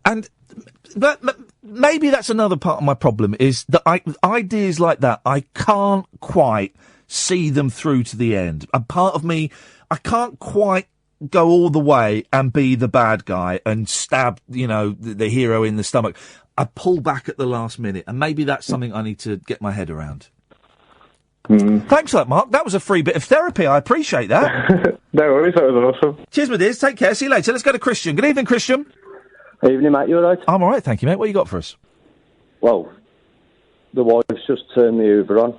Oh. So I thought, instead of missing out on the radio, I thought I'd ring up and be the radio. Hey, no, you are now the She's doing the hoovering at 10 to 1 in the morning. Yeah, OCDs for you. That's it. That's outrageous behaviour. What? Why? We've got an important visit tomorrow to our house. Okay. So we've been decorating and... Who's coming? The Queen? Decorating, so to speak. So she's just doing the final hoovering up. Who's coming that warrants decoration? The Queen? Adoption agency. Oh, really? Yeah. Oh, mate, fantastic! How far down the line are you, if you don't mind me asking? Our first home visit. Oh, wow! Oh, no wonder you're nervous. Yeah. Really nervous at the minute. Oh, mate, that's absolutely brilliant, though. Yeah. Hopefully everything will go to plan. And how long does it? Because it takes. I thought one of. Correct me if I'm wrong. I thought one of the problems, in inverted commas, with adoption was it takes ages. Now, obviously, they have to vet the people properly and do all the checks, but it could take so long that it would put some people off. The process, the local authority we're going with, their process takes start to finish about 22 weeks. Oh, okay. So it's not actually that bad. Yeah, that's not bad. So obviously, once you've gone through the 22-week process, there's 2 stages. The first stage is getting to know you and your close family and your references, your employers, stuff like that. Come and visit your home, see what you like. Oh, don't tell them that you phone up radio stations at 5 minutes to 1 in the morning, because they'll think you're bonkers. Or hoovering at 1 o'clock in the morning. Or hoovering at 1 o'clock. And do you... if this question is inappropriate, tell me to jog on. You know the rules. But do you get to kind of specify the age that you're looking for, or do they kind of come and go, well, we think we found someone who's this age that will be suitable for you? No, you request what you want. They give you a list of children that you're willing to take on, whether they've got mental health issues, whether their parents have come from abusive backgrounds, or whether they've got the potential to grow up to have issues through drink or drugs when there was obviously fetal alcohol poisoning. Yeah, of course. So you get to choose that, and obviously then you get to choose ages, so whether you want one or whether you want as a sibling or... and part of the process with spending so much time with you is to get a good match. Of course, it's going to match your personality and your way of life. So, there's quite a lot of choice. So once you've gone through all the process, then they try and match you with someone as brilliant, as perfect as they can, really. Just think, if in 20 years' time it'll be like Tinder and it'll be swipe. I don't know how Tinder works. Christian, what a brilliant call to kind of almost wrap the show up. I can see Pat's called back, unfortunately. I wish you and your missus the very, very best of luck, Christian. Yeah, thank you, mate. And if you feel like letting us know how it goes, do. And if you don't, then you don't, and we'll all assume the best. No, it's the first time I phoned in. Obviously, I'll come and see your shows a lot of the time. So bless you, mate. Well, listen, I'll keep called you. So yeah, I'll keep you updated, mate. Thank you. Nice one. We'll keep our fingers crossed. Well, isn't that lovely? Isn't that lovely? Oh man, alive! No wonder they're up at 1 o'clock in the morning, hoovering the house. God, I'd be a nervous wreck. Oh well, I'm best of luck. Pat. I think my phone got ran out of battery or something because I went. No, yes, I cut you off when your mum got pregnant. Well, we won't talk about that. Let's not talk. I don't want you to get into trouble. Well, I don't want you to get into trouble. What I've already got into trouble. Well, so did she. Yes. Yes. What have you called in for this time? Well, I've had an idea. Well, I think that what your show needs is like a celebrity roving reporter, and I'll ring celebrities up on the house phone. And I'll talk to them. So, hang on. A celebrity roving reporter means we have a celebrity with a microphone who goes out roving. What you've described is you just phoning people up. Well, fortunately, because I'm part of a network of friends, I've got, like I told you, I've got Dean Gaffney's number. We ring them up and I talk to them and see if they answer. What do you think about that? I could ring the Queen tomorrow. I know the number for Mrs. Queen at Buckingham Palace. Okay. Well, why don't you give us a call tomorrow? Okay, I'll try that. But before I go, I've got something for you, Ian. Yeah.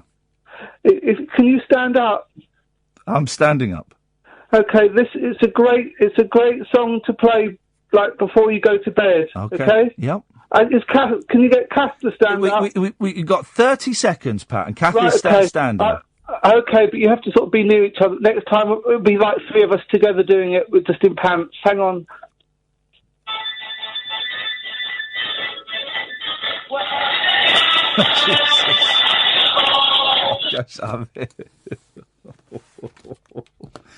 Thank you, Ed. Thank you, Catherine. Thank you, everybody on the Talk Radio listeners page on Facebook. The two mics will come up next and start shouting at each other, no doubt. Don't forget Rabbit Hole and Talk Radio podcast. Back tonight at 10. Till then, from us, ta-ta. Across the UK, online and on DAB. All the latest election news as soon as it breaks on the station that's going to the country. The British open democratic process. Talk Radio.